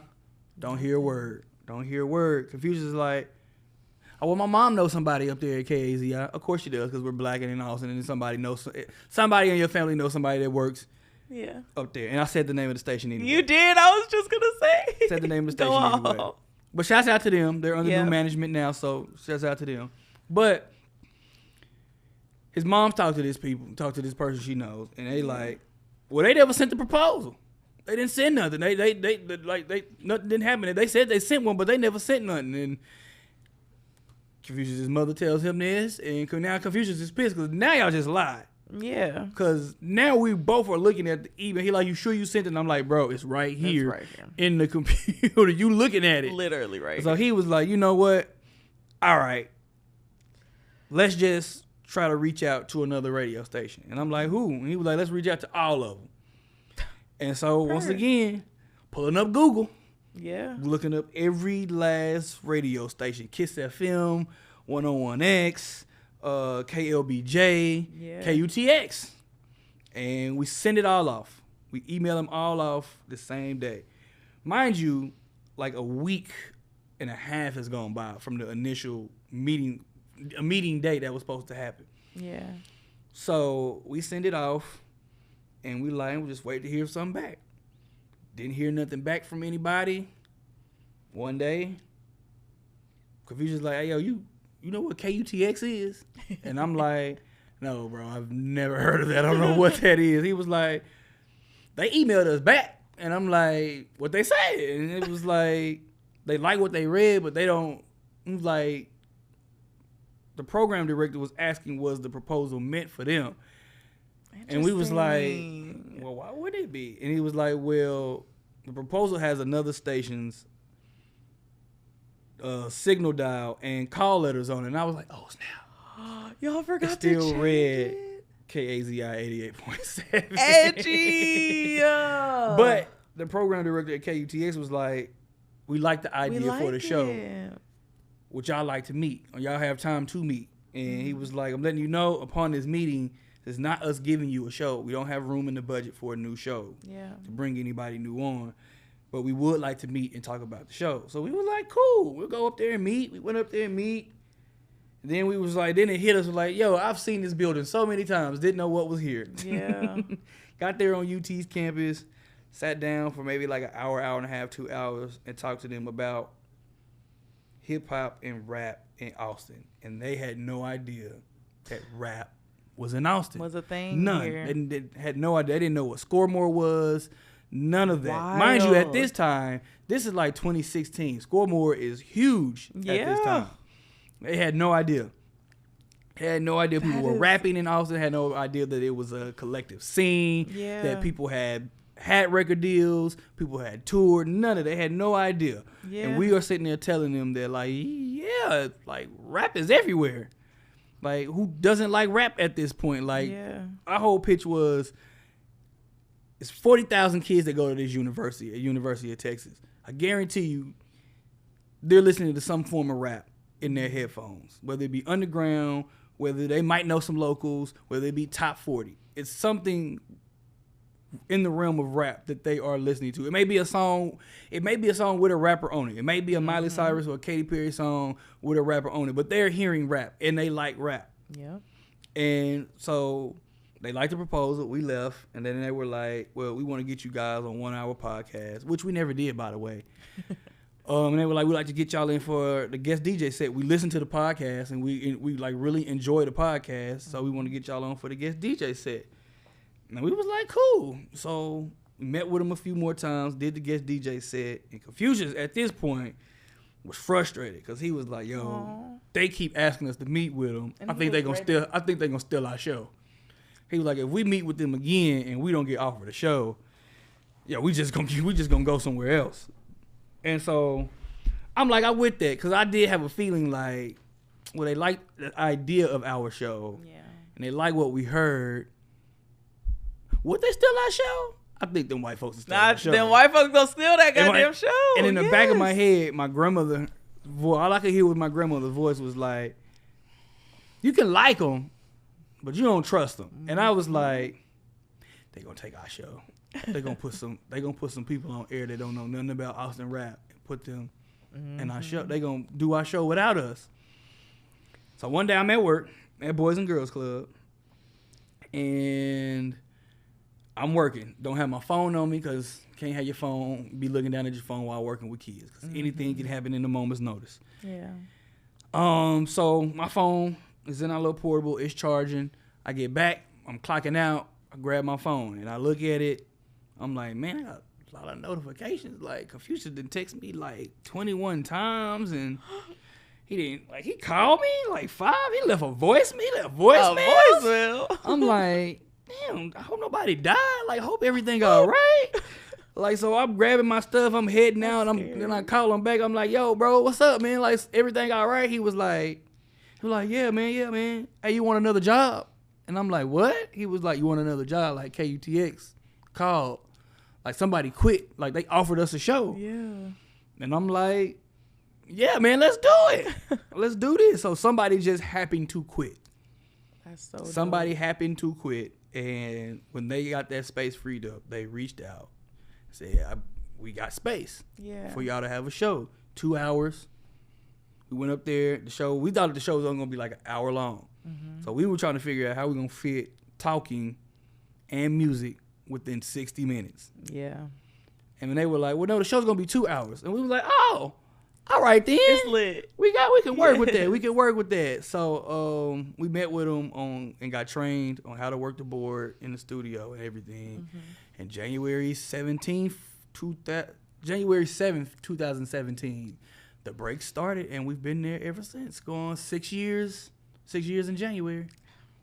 I stand. Yeah. That's beautiful. That's some black ass, like, intentional Austin shit. Because this man said, man, yeah, it's been like a week, since the initial meeting. But the week you were working, y'all were fucking grinding. And I stand. You are literally like a pioneer in this shit. Like, in the city. I appreciate literally. that. I appreciate that. I don't really look at myself that way. I try to be as humble as possible. But I mean, but Pisces, but drummer, goddamn. I learned to embrace it. Yeah. I like the notoriety. I like people noticing me. I like it. Confucius not so much. Confucius is more Bruce Wayne than Batman. Got you. I'm more Peter Parker. I'm more Spider-Man. Like I don't mind being out in the open and talking. I like my picture in the paper. Yeah, picture in the paper. Yeah. You're the bar guy. You like to hang out by the bar. Yeah. Yeah. Perm. That's the introvert in me. I just get my drink and sit in here and be quiet and leave me alone. Just let me enjoy my drink. Oh, Phil. But you're there singing and like your fly clothes and stuff, so it works. Yeah. So how do you keep it all together? Like, how do you care for your brain? What does mental health care look like? Oh man. I don't know. I need to get back in therapy because there was a point in time where I went to therapy. Like, I just needed to go to therapy. It was a lot of things that I needed to talk about, a lot of things about myself. We stand. That I needed to understand better about myself and why I was the way that I was and why do I act and react the way that I do. Like, I wanted a better understanding of me. And it was issues from childhood in my life that I just needed to just get off my chest. And I didn't need anybody judging me or having a biased opinion about things that I say, or anybody trying to give me some type of advice and you not really understanding where I'm coming from. Yeah. So I did therapy. It took a while to find a therapist that I really liked. Finding a therapist is like finding a good producer. All artists will understand what that means. Literally. I found one, a black woman. I am much more comfortable talking to a black woman. Yeah. She ended up moving her practice to Dallas. How rude. Then I tried the online video therapy thing. That didn't work. I don't really like talking to a white man. I feel judged talking to a white man. It's like, and I also feel like you don't really understand where I'm coming from, and you don't really understand what I'm here for. Like there's actually no way. Yeah, I think you look. I felt like they were looking at what I was saying. Is like, oh, it's not so bad. Like, I mean, things could be worse, but like, yeah, they could be worse. But that's not. I'm not here for that. I'm not here. Like, I'm here to understand why this and to try to work through this. So, as far as trying to keep everything else together, man, I try to just stay as stress free as possible. Yeah. Like, man, if I don't feel like going out, I'm just not going out. The introvert will kick in. And a lot of people look at me when I say that funny, like, you're not an introvert. We sing you out. Yeah, y'all see me out when I'm drinking and I'm already inebriated and have a sense of comfort where I am in that space. Yeah. Y'all don't see me when I get to the space and I'm just like, man, don't nobody come talk. I'm finna sit over here. Please don't come talk to me. Yeah. Can I just get a drink? Just let me have my drink. Let me just sit here.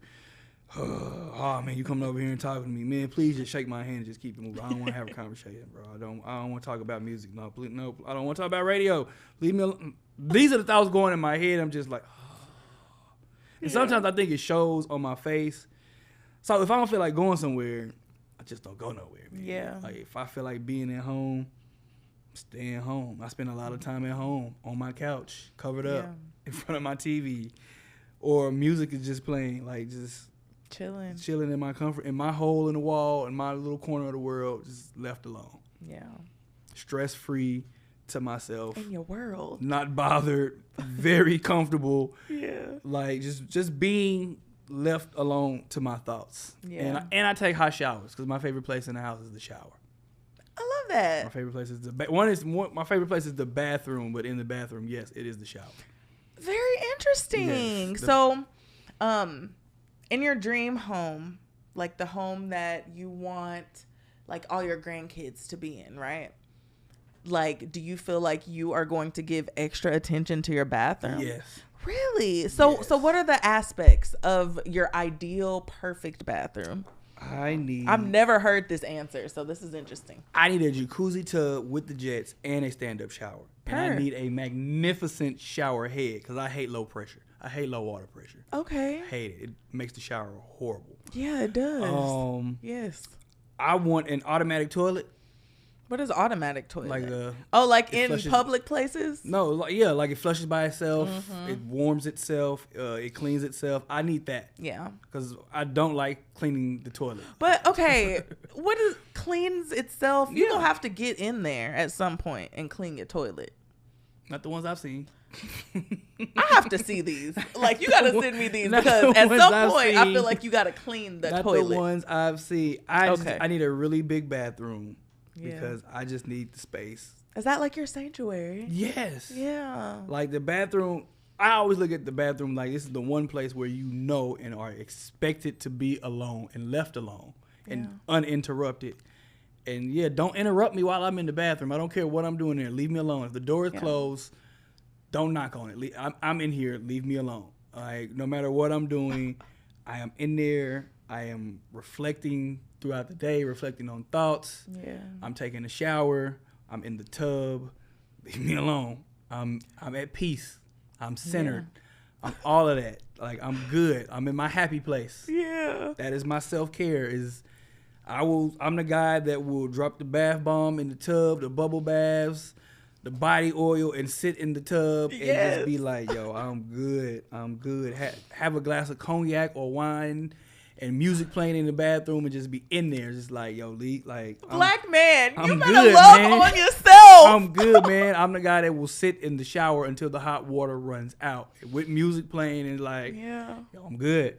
I've already lathered up, rinsed off. Now I'm just sitting underneath the shower and the shower head, just like letting the water run over me. I'm cool. This is me. Beautiful. I'm probably in here thinking about the day, thinking about what I'm going to do tomorrow. I'm probably in there praying. Yeah. But I'm in there to myself in the most comfortable fashion. Yeah. The bathroom and my bed. The bathroom and my bed. Yeah. I feel My that. two I places. stand. Two places. I really love that. And I love that you are aware that that's your place. Like, that this is the place that I can physically go to escape from the world. It took me a while to realize that and understand that. Yeah. But once I realized that, I'm like, yeah. Oh, it's on. Yeah. This is the bathroom. And like I said, my bed. Specifically my bed. Your bed. Like, somebody can come in my bedroom, but yo, get off the bed. Like, my brother moved in with me, like, I think in 2020, like right before the pandemic. And I told him, look, man, this is my home, is my sanctuary. Whatever problem you have, leave that on the other side of that door. Yeah, because this is a stress-free environment. All I ask is you can do what you want to do in here. All I ask is you leave my bed alone. One, I paid a lot of money for my bed. Yeah. My bed is super comfortable. Yes, investment. I sleep on a Tempur-Pedic. I paid the money for it. Yes. It's worth the price. Mm-hmm. And just like, yes, that's another sanctuary. That's another happy place. I am happiest when I am laying cozy, comfortable in my nice queen size Tempur-Pedic bed. Like, don't mess with my bed. I love that. Don't mess with my bed, man. Make sure if you gonna take a shower and you see it and you dirtied it, clean my tub. Yes. Clean my tub, man. I'm not getting in my tub. I'm not cleaning your mess out of my tub. Oh, no. Sorry, no, not doing that.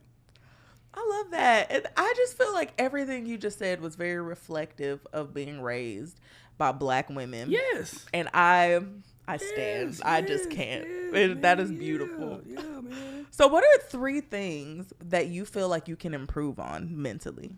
Mentally? Yeah. That you feel a need to improve on. Oh, man. That's where your mental health is concerned. 3 things? Mm-hmm.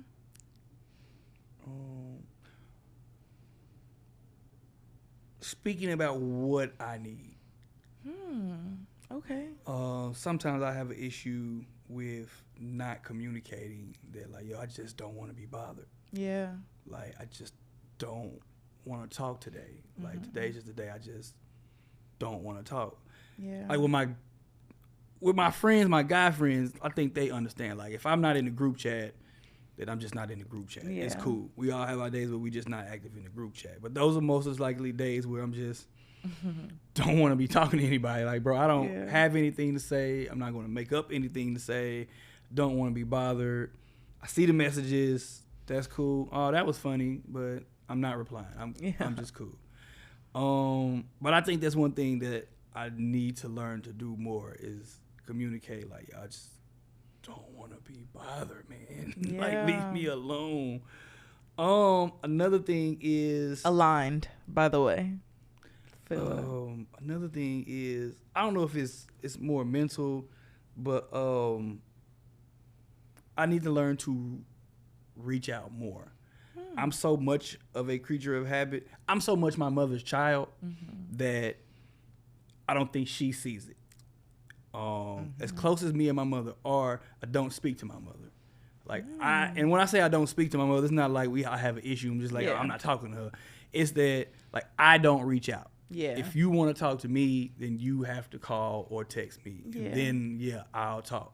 But I have to learn to do that more. And that's not just with my mother. That's just with a lot of people. Because I will be at home and not say anything. Listen, introvert activities. And not say anything. Yeah. And, like, family will call, I haven't heard from you in a while. And in my mind, I'll be thinking, well, the phone works 2 ways. So, if you want to talk, you call me. But I do have to learn that, like, yo, you can reach out, man. Like, you can reach out.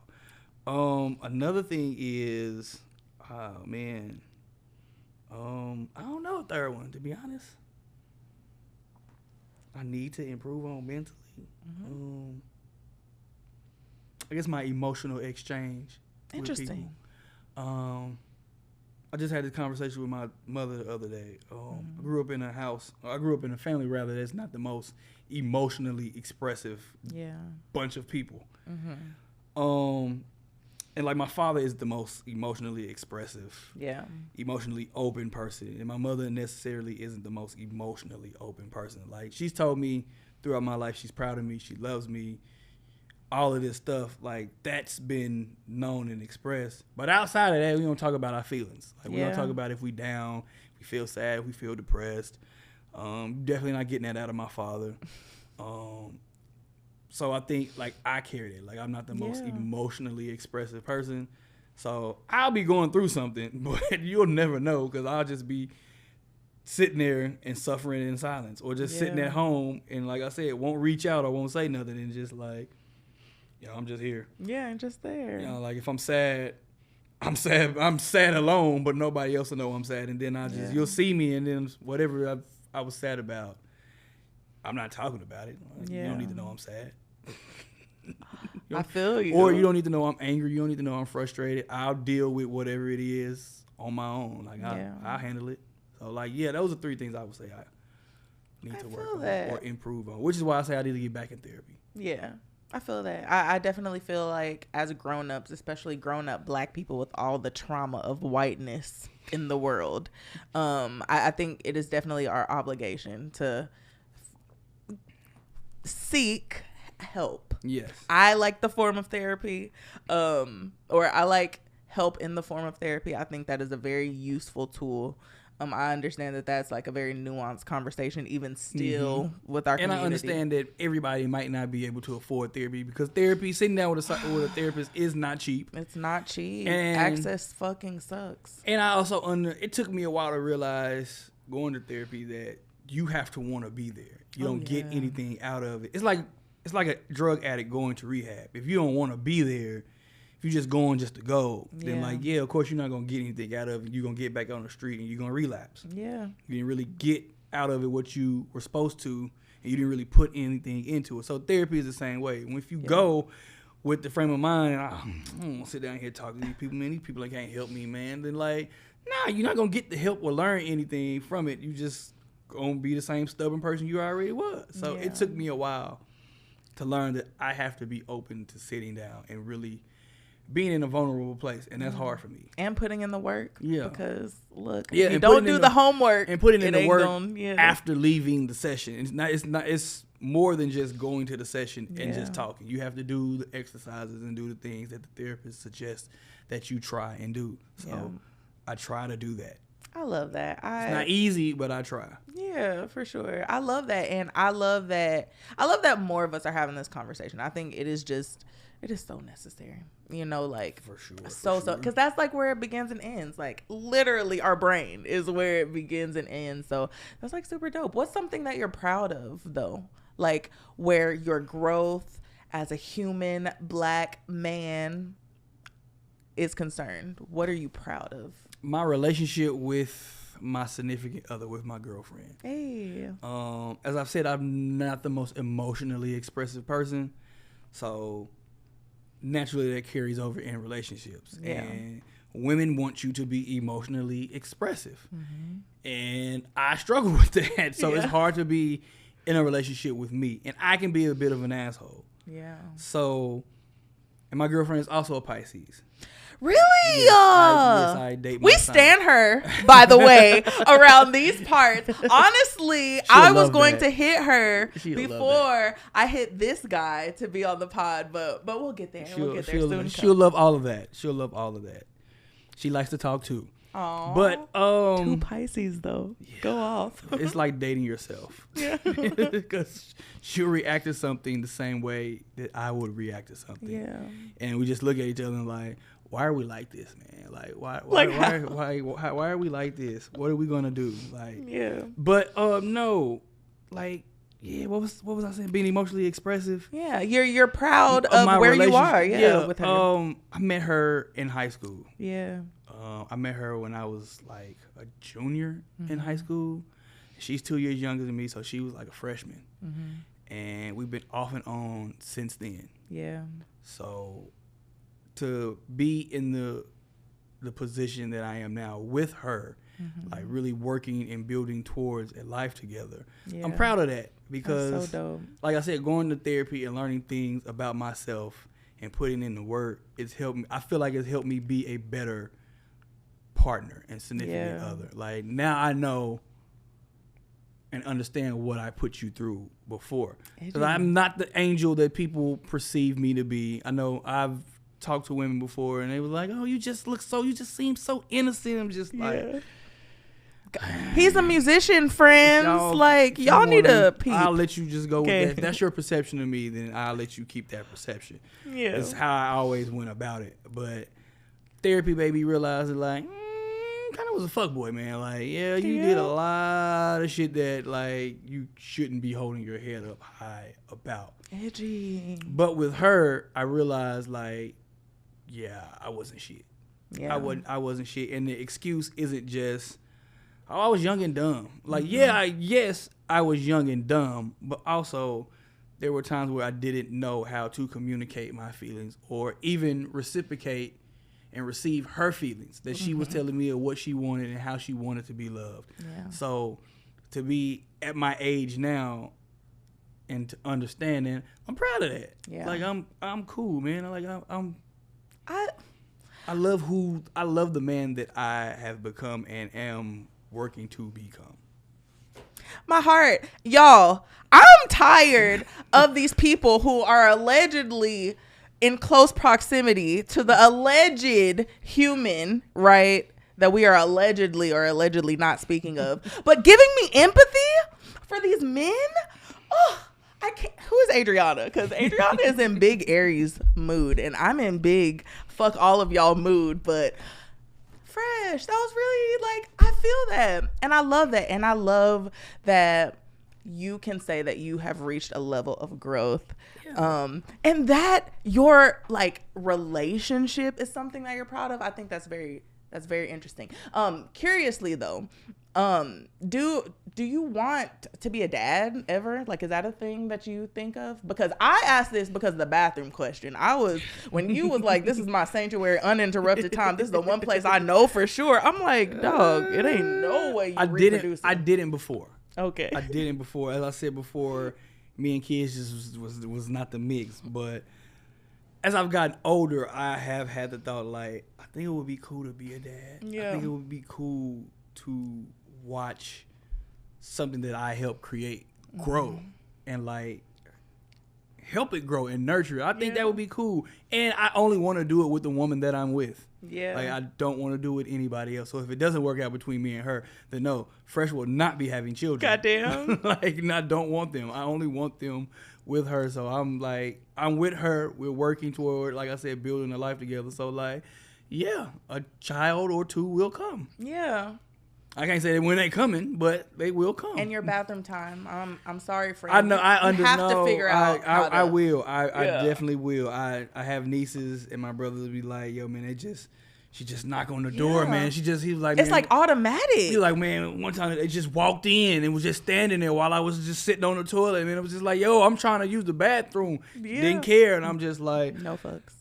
I know I gotta prepare myself for that. Yeah, man, I don't know how I'm gonna do that. Like, yo, man, man. Yeah, that's the one thing I definitely encourage you to find some patience with your bathroom time. And that's if you have kids. That would be another thing that I know I need to work on is patience. Oh, got you. I have no patience. Yeah, I have no patience. Interesting. None. I have none.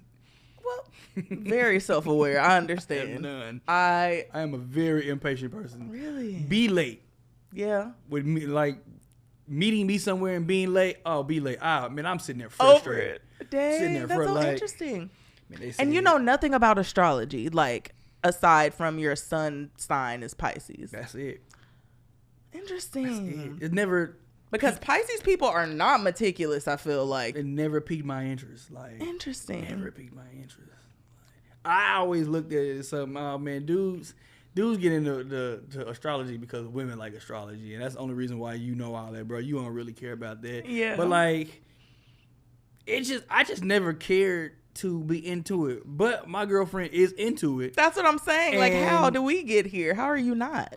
We had this conversation because she perceived it as when she talked about it, I just was like, here you go with that shit again. But I had to let her know, like, if that's what you are into and that's what you feel like makes you better and keeps you on your P's and Q's and helps you out and helps you navigate through life, baby, I'm all for that. If that's what you want to do, that's what you want to do. But you ain't gonna look at your birth chart.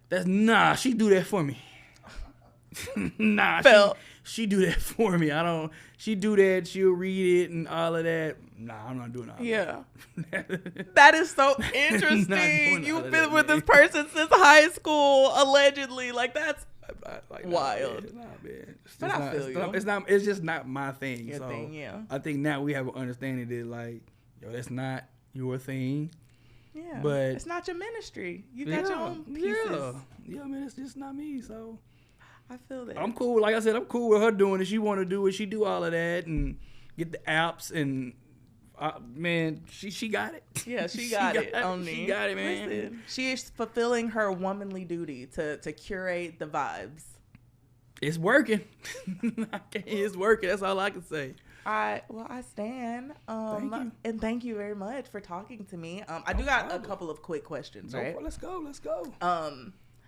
I cannot answer questions. A lot of these crazy erratic ass musicians cannot answer questions, but I'm gonna give you, like, since we're in person in real life, I'm gonna give you like 5 seconds to answer. First thing that comes to your brain when I ask you these questions, right? So, what song do you have on repeat right now? Oh man, Larry June, I'm Him. Oh, all things considered, who is the better performer, Beyonce or Michael Jackson? When we say all things considered, vocals are all things. Vocals, stage presence, choreography, all of that. Yeah. Beyonce or Michael Jackson? Yeah. I mean, I think me and Confucius had this conversation. Uh-oh. I love how you're thinking about it, though. Michael Jackson. Oh, edgy. Okay. Michael Jackson. And I want to say, because Confucius might hear this, and more than likely will hear this. Mm-hmm. That is not a condemnation of mine on Beyonce, because Confucius thinks I hate Beyonce. Yeah, because niggas be hating Beyonce. But I don't hate Beyonce. I've never once said I dislike Beyonce. I never once said that I wasn't a fan of Beyonce. Mm-hmm. He thinks I hate Beyonce because I didn't rush to Netflix to watch Homecoming. Oh, that's like his only reason? That's his only reason. First of all, I feel him. Confucius, that's his only very smart reason. Guy. That's his only reason. Because you clearly hate Beyonce. Because why was that not your first order of business? Are you kidding me? Like, that's actually ridiculous, friend. I've watched it now. I've watched it, but no, I didn't rush to it. I'm not a beehive. My heart is broken. I'm not in the beehive. Sadly to say, unfortunately, but I don't hate Beyonce. No. Okay. No, I don't hate Beyonce. Not at all. I couldn't hate Beyonce. Okay. So why, when all things are considered, is Michael Jackson the greatest performer in comparison to Beyonce, Giselle, Knowles Carter? The whole name, huh? Only. Well, Michael Joe Jackson. That's a country ass name, bro. Nobody talked about why Michael Jackson. Michael Joseph Jackson. I don't know. I think Michael captivated people in a way that Beyonce has yet to do. So your argument is the grown men fainting and passing out. It wasn't just grown men. It was just literally people in the crowd, and it was the man literally got on stage and stood there for like 15 minutes. And people are passing out and fainting, and they're not even in the arm's reach of this man. Yeah. And he is unmatched dance-wise. Like, I don't take nothing away from I don't take nothing away from Beyonce, because she's a hell of a performer. Anybody that can go out there at Coachella and perform pregnant the way she did, I give you your props, because I know that's not an easy task at all. There were twins. I know that's not easy at all, but I just feel like Mike revolutionized dancing. Oh, edgy. Mike revolutionized dancing. While he was not the first person to moonwalk, Billy Ocean was. Mm-hmm. When Michael did it, nobody cared when Billy Ocean did it. When Michael did it, everybody wanted to moonwalk. What a great way to articulate that. While he got inspiration from James Brown, he took what James Brown did and just made it better and made everybody want to move like that. Yeah. Without Michael, you don't get a Usher. Without Michael, you don't get Genuine doing all of that. You don't get that without Michael. Without Michael, you don't get a Chris Brown. Yeah. Like, you don't get that. Without Michael and his stage presence, I don't think we get a Beyonce. Yeah.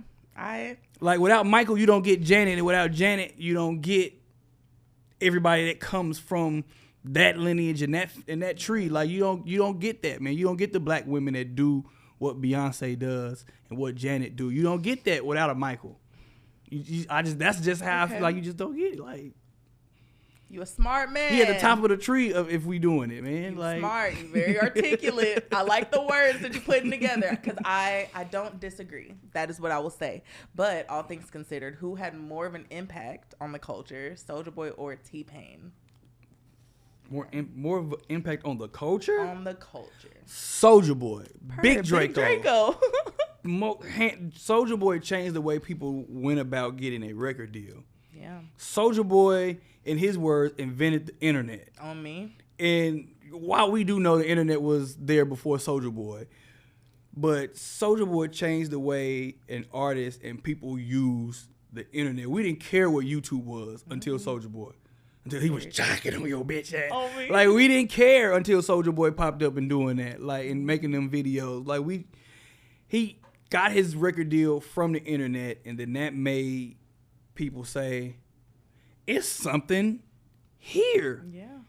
Soulja Boy made you want a ringtone. Listen. Like, he created a subgenre of rap with ringtone rap. He had grown men pissed off that he was making all of that money off of ringtones. Yeah. And was making the music that he was making, and people was going to buy the 99 cent and the $1.99 ringtones and making all that money instead of saying, you know what, I might need to make a catchy song that they want to put on their ring. Like Soulja Boy revolutionized the industry. Yeah. Like you don't get people doing what they do on a Vine or Instagram or TikTok without Soulja Boy being here. Like you just don't. I love that. I stand that answer. I hard agree with everything you said, literally. Ooh, Breakfast Club or Ebro in the morning. Breakfast Club. Vlad or Say Cheese? Say Cheese, because I remember when Say Cheese started. Say Cheese started, I think, like a little while after I started blogging. Okay. And I remember what Say Cheese, I remember how Say Cheese started. And I've just never been a fan of Vlad. It has nothing to do with him being white either. I just never been a fan of him. I got you. I hard non-disagree. Dilla or Pharrell? Pharrell. Interesting. Jay-Z or Wayne? Jay-Z. Interesting. If anybody knows me, that's not a shock. Anybody knows. Really? Those that know me know. That's not a shock at all. Really? You're Hove. Your Hove is number one. I'm a Hovenger. Is that a word? Yes, that's what his fan club has been. Is that what Fresh calls his fan club? Is this a thing though? Hovengers are a thing. Hovengers. Like Avengers. Hovengers. I know, but are you sure? I'm didn't very make sure. This up. No, I did not make this up. Hovengers. Friend. It's a thing. I'm dead serious. Where they at? Because I have never. I'm dead ass. Okay, so being a Hovenger, right? Who are all things considered, the top 5 greatest rappers of all time? Top 5 greatest rappers of all time in no particular order for me. Yeah. Not your personal favorites. Jay-Z, Wayne, Rakim, Nas, and can Outkast count as one answer? No. All right then Andre, 3000. Since I can't do both of them. Okay. Who are your top 5 personal favorite rappers? Top 5 personal favorite: Big Crit, J. Cole, Currency.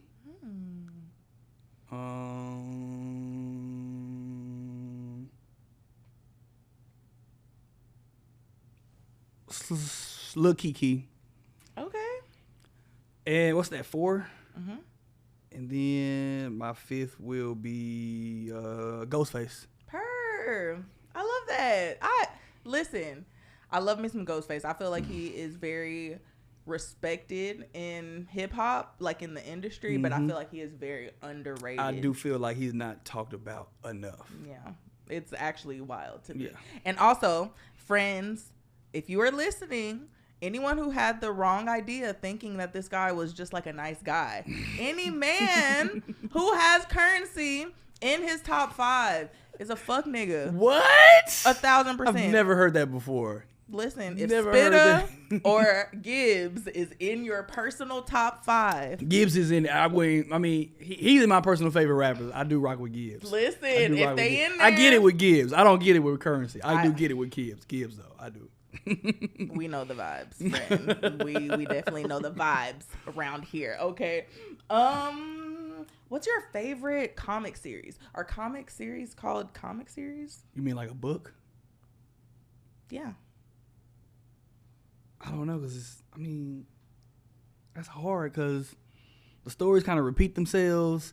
It's just framed in a different issue, or they may change something.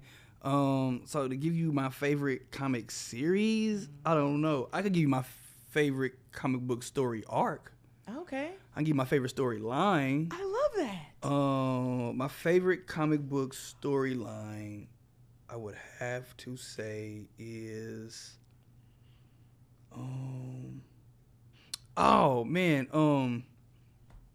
the first time Captain America went to Wakanda, because he got his ass whipped. Yeah. And he thought he was really gonna give it to T'Challa's grandfather, and he got his he thought he was just dropping into a third world country, and that wasn't what he was met with. He got the paws put on him and got the brakes beat off his ass out there in the grass. Oh, I love that. Like I'm looking for that comic book to own it, but I know it's gonna cost a lot. But yeah, of course, it'll be worth the price. That's really dope. That was a cool, nerdy, efficient answer. Okay, and we stand. What's your favorite Marvel movie? Ooh. My favorite Marvel movie? Captain America, what is it? Winter Soldier. Okay, fancy. Last two questions.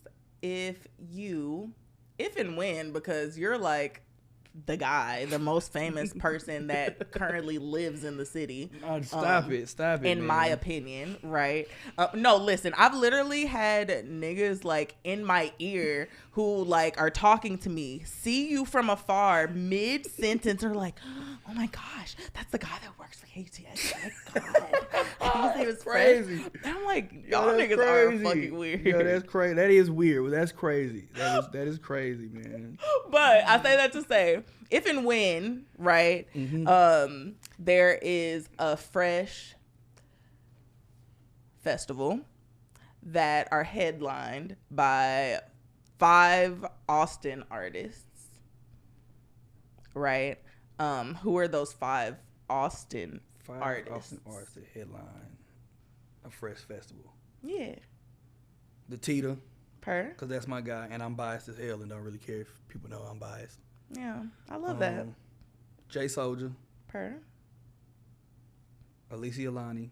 Mm-hmm. That's the homie. Grew up with her too. Very per.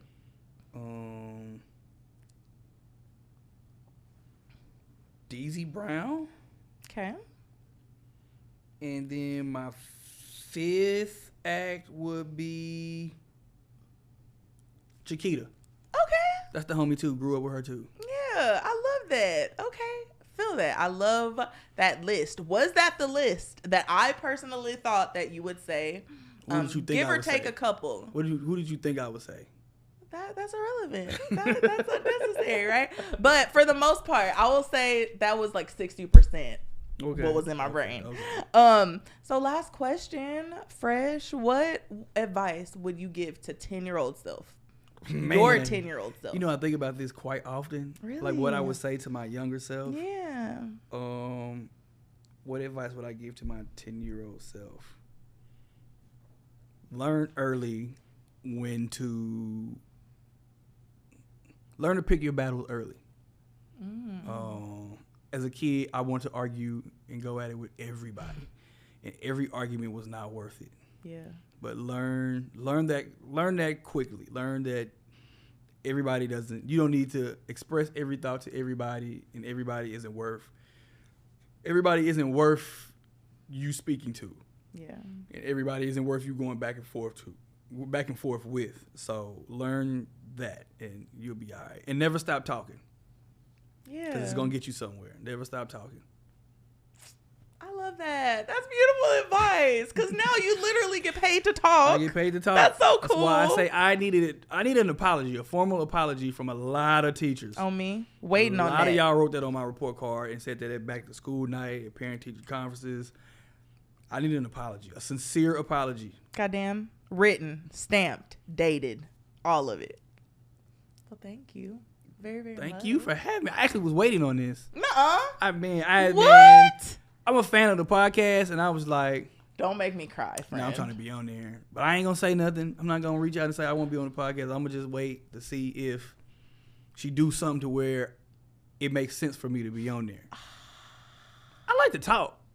And I like to talk with people who have something to say. And I like the idea of the show, speaking about mental health. And I don't think it's spoken about enough. I think at a certain point it became trendy to just be like mental health. So niche. Care about your mental health. And you got to do self-care. But I don't think a lot of people really care about mental health. Because then when you see certain people having an episode, then it's like, y'all not really paying attention to mental health because brother over here is mad manic. Yeah. And I don't know if y'all ever been around somebody that's been manic before, but that's it, literally. he's speaking very manically, and like it seems like he's having a manic episode, but we laughing at it. Y'all laughing at it, and I'm like, yo, get this bro back on his meds or get him the help he need, because it doesn't look good. It does not look healthy at all, man.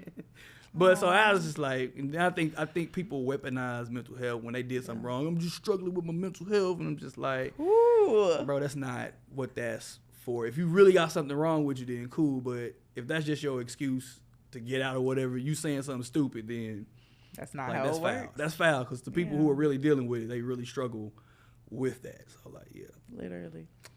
Well, thank you. I mean, I really wish that you would have told me that you wanted to be on the pod and come chop it up with me, because like literally you are the one person that I would not have been annoyed with to hit me in my inbox. Before we wrap up, actually, how many CDs do you get from people a month? How many people walk up, or like not like physical CDs anymore, I guess, but how many people just give you their music? Oh, no CDs, but give me their music is way fewer than what you probably think it is. Whatever number you have in your head is probably twice as low as that. Interesting. Okay. People don't send music, and I don't understand why. They don't send it. And when I've gotten to the point to where I have stopped asking for music. Yeah. I asked for music from artists for the first 4 years of the show. And it was just like, well, y'all see us and hear us playing this, and y'all see this artist like screenshotting that their song was played, and y'all see them playing, y'all hear and see us playing, y'all see the artists make the video of them listening to their song on the radio, and y'all know us. Like a lot of y'all personally know us and know that we will play it, and we know that the show is literally created for y'all. Yeah. But then they'll say, oh, it gotta be clean. Yes. This is not satellite radio. This is not internet radio. This is a real terrestrial radio station with FCC restrictions. The music has to be clean. Yeah. Can we get away with playing a dirty song after 10 p.m.? Yeah, but it won't be just us playing it. That song could make it into regular rotation. It could be played at 3 p.m. on a Tuesday. So yeah, it's best you get it clean. But I gotta get it. Oh, I gotta get clean. We've had people say, "Man, I'm not sending y'all nothing clean." Yeah. All right then, bro. You not sending us nothing clean. I'm not asking for no music. It's been 4 years. I ask. When I ask, y'all don't send it. Like, or y'all take forever to send it. So what's the point in asking? Y'all obviously don't care, and then y'all get online and be like, well, nobody play my music. DJs in Austin is trash. They want the radio in Austin is trash. They won't play our music. They ain't really support nobody. And it's just like, we just over here twiddling our thumbs. Like, I guess we just talking to the air now. Like, all right. So at this point, I'm like, if you don't send it, if you don't see the value in being played on KUTX, don't let me make a track, y'all. If you can't see the artists that have been played and their trajectory after being played, then I don't know what else to do. If you can't look at a Jake Lloyd, a DZ Brown, the Tita, Black Odyssey, Friends, Black Pumas, while we didn't play them first, KUTX was the first station to play Black Pumas, and they are Grammy nominated. Friends. So if you can't see the value in that, in like a Meryl Soul or Maylot and all these other artists that we go hard for and we push and that we play and we're the first to play, then I don't know what else to do. Like I literally don't know what else. If you can't see Jay Soulja and Atita and Sheila and DZ Brown and Mike Melano and all of them performing on ACL stages, and then also seeing that we play their music, that I don't know what else to say. It's literally nothing else. The correlation is there, friends. Like, it's literally nothing else to say. It's nothing else to say, man. Like, if you are blind to that, then you don't care as much as you say you care. Yeah. Like, I don't like. So at this point, me and Confucius just like, cool. Whoever in the inbox, we listen. We was like, oh, well, it's not bad. This sounds good. All right, we'll play it. And we play it. Yeah. People react to it. People say they like it. The artists say they like it. They want it. So I do my job. Listen, a man who literally set out to do the shit for the city that he is doing. Like, it's crazy. How does that feel for you? Like being at the place that you are right now. I had this conversation with my girlfriend, and I told her, I feel like I made it. Yeah. Coming from where I come from, beating the odds that I have beat, I feel like I made it. Like, coming from East Austin, coming from an area in the city that has been marginalized and stigmatized. Didn't say this earlier, but being born with cancer. Yeah. Diagnosed at 5 with leukemia. At 5 months with leukemia. I've been in remission over 30 years now. Currently battling congestive heart failure. Like, I look at everything that I've done, and nobody can tell me that I'm not a success. You can sit up all day and say, "Oh, well, but you just local." I'm still a success, and you can't take away nothing that I have done. Yeah. And you don't know who I know, and you don't know who know me, and you don't know who I talk to, and you don't know what city these people I talk to them in. You don't know that I know people in Atlanta, or I done met people from blogging in New York and in California and in Detroit and in Florida. You don't know that, and you don't ask. Listen. You just assume. KUTX, you can get on KUTX.org and listen to the show. The podcast come out every Monday. That ain't just local. We get people that hit us up in our DMs on Instagram and on Twitter that say they love the show. That, oh man, I moved here from Washington State. We was listening to y'all there, and now they live here. You don't know who listening. You don't know who listening. Exactly. We NPR affiliate station. You don't know. Listen. You don't know that we might can help you get a tiny desk. Listen. So I look at everything in totality and be like, yo, I made it. I got the press that me and Confucius have been featured in, framed, hanging on my wall in my living room, and I look up at it every day and was like, bro, I'm here. I made it. I could not be here. I could be dead. I couldn't, like, from cancer, from heart failure, I could be dead. Yeah. Like, I'm a success. And can't nobody take that from me. Like, I made it. I may go further than where I'm at now, but right now, I made it. That's beautiful. Friend, I stand. Is there, like, anything else that you want to leave the peeps with? Celebrate your victories, man. That's all I got to say. Whether they however small or however big, celebrate every win. We not promised tomorrow. Life is short. Just because somebody else don't view something as big as you may view it, don't mean you don't need to celebrate it. If you got that car that you was trying to get, celebrate. You just got that apartment that you needed to have, celebrate. You found $20 on the ground. Celebrate it, man. It's a win is a win, man. Yeah. No matter how it come, how ugly it is, a win is a win. Celebrate that. We here. Pop some champagne. Literally. I stand. Well, thank you very much. I guess I'll stop saying thank you and actually be done. Goddamn shit. Thank you for having me. This was great. I'm glad I could come and do this, man. For sure. Where can we find all the things? You can find me on Instagram and Twitter at FreshXNight. All one word. Night is KNIGHT. You can hear the breaks every Saturday night live on KUTX or KUTX.org at 10 p.m. Podcast is every Monday at KUTX.org or wherever you get your podcast. We are literally everywhere. Shout out to KUTX for that. Those damn comic book guys, we are working on the scheduling, but it has returned. They're back. There are new episodes up. Go check those out. We are on Spotify, Apple Music, Stitcher, Google Podcasts, SoundCloud, a couple other places, all the places. And am I missing anything? Follow The Breaks on Instagram and Twitter at The Breaks KUTX. Yeah. I will give Confucius socials out, but he'll kill me for that. Really? He don't like talking to people. I'm telling you. How rude. He does not like talking to people, man. Well, we're going to force him one day to come talk to me because how rude. If you invite him, he more than likely will come.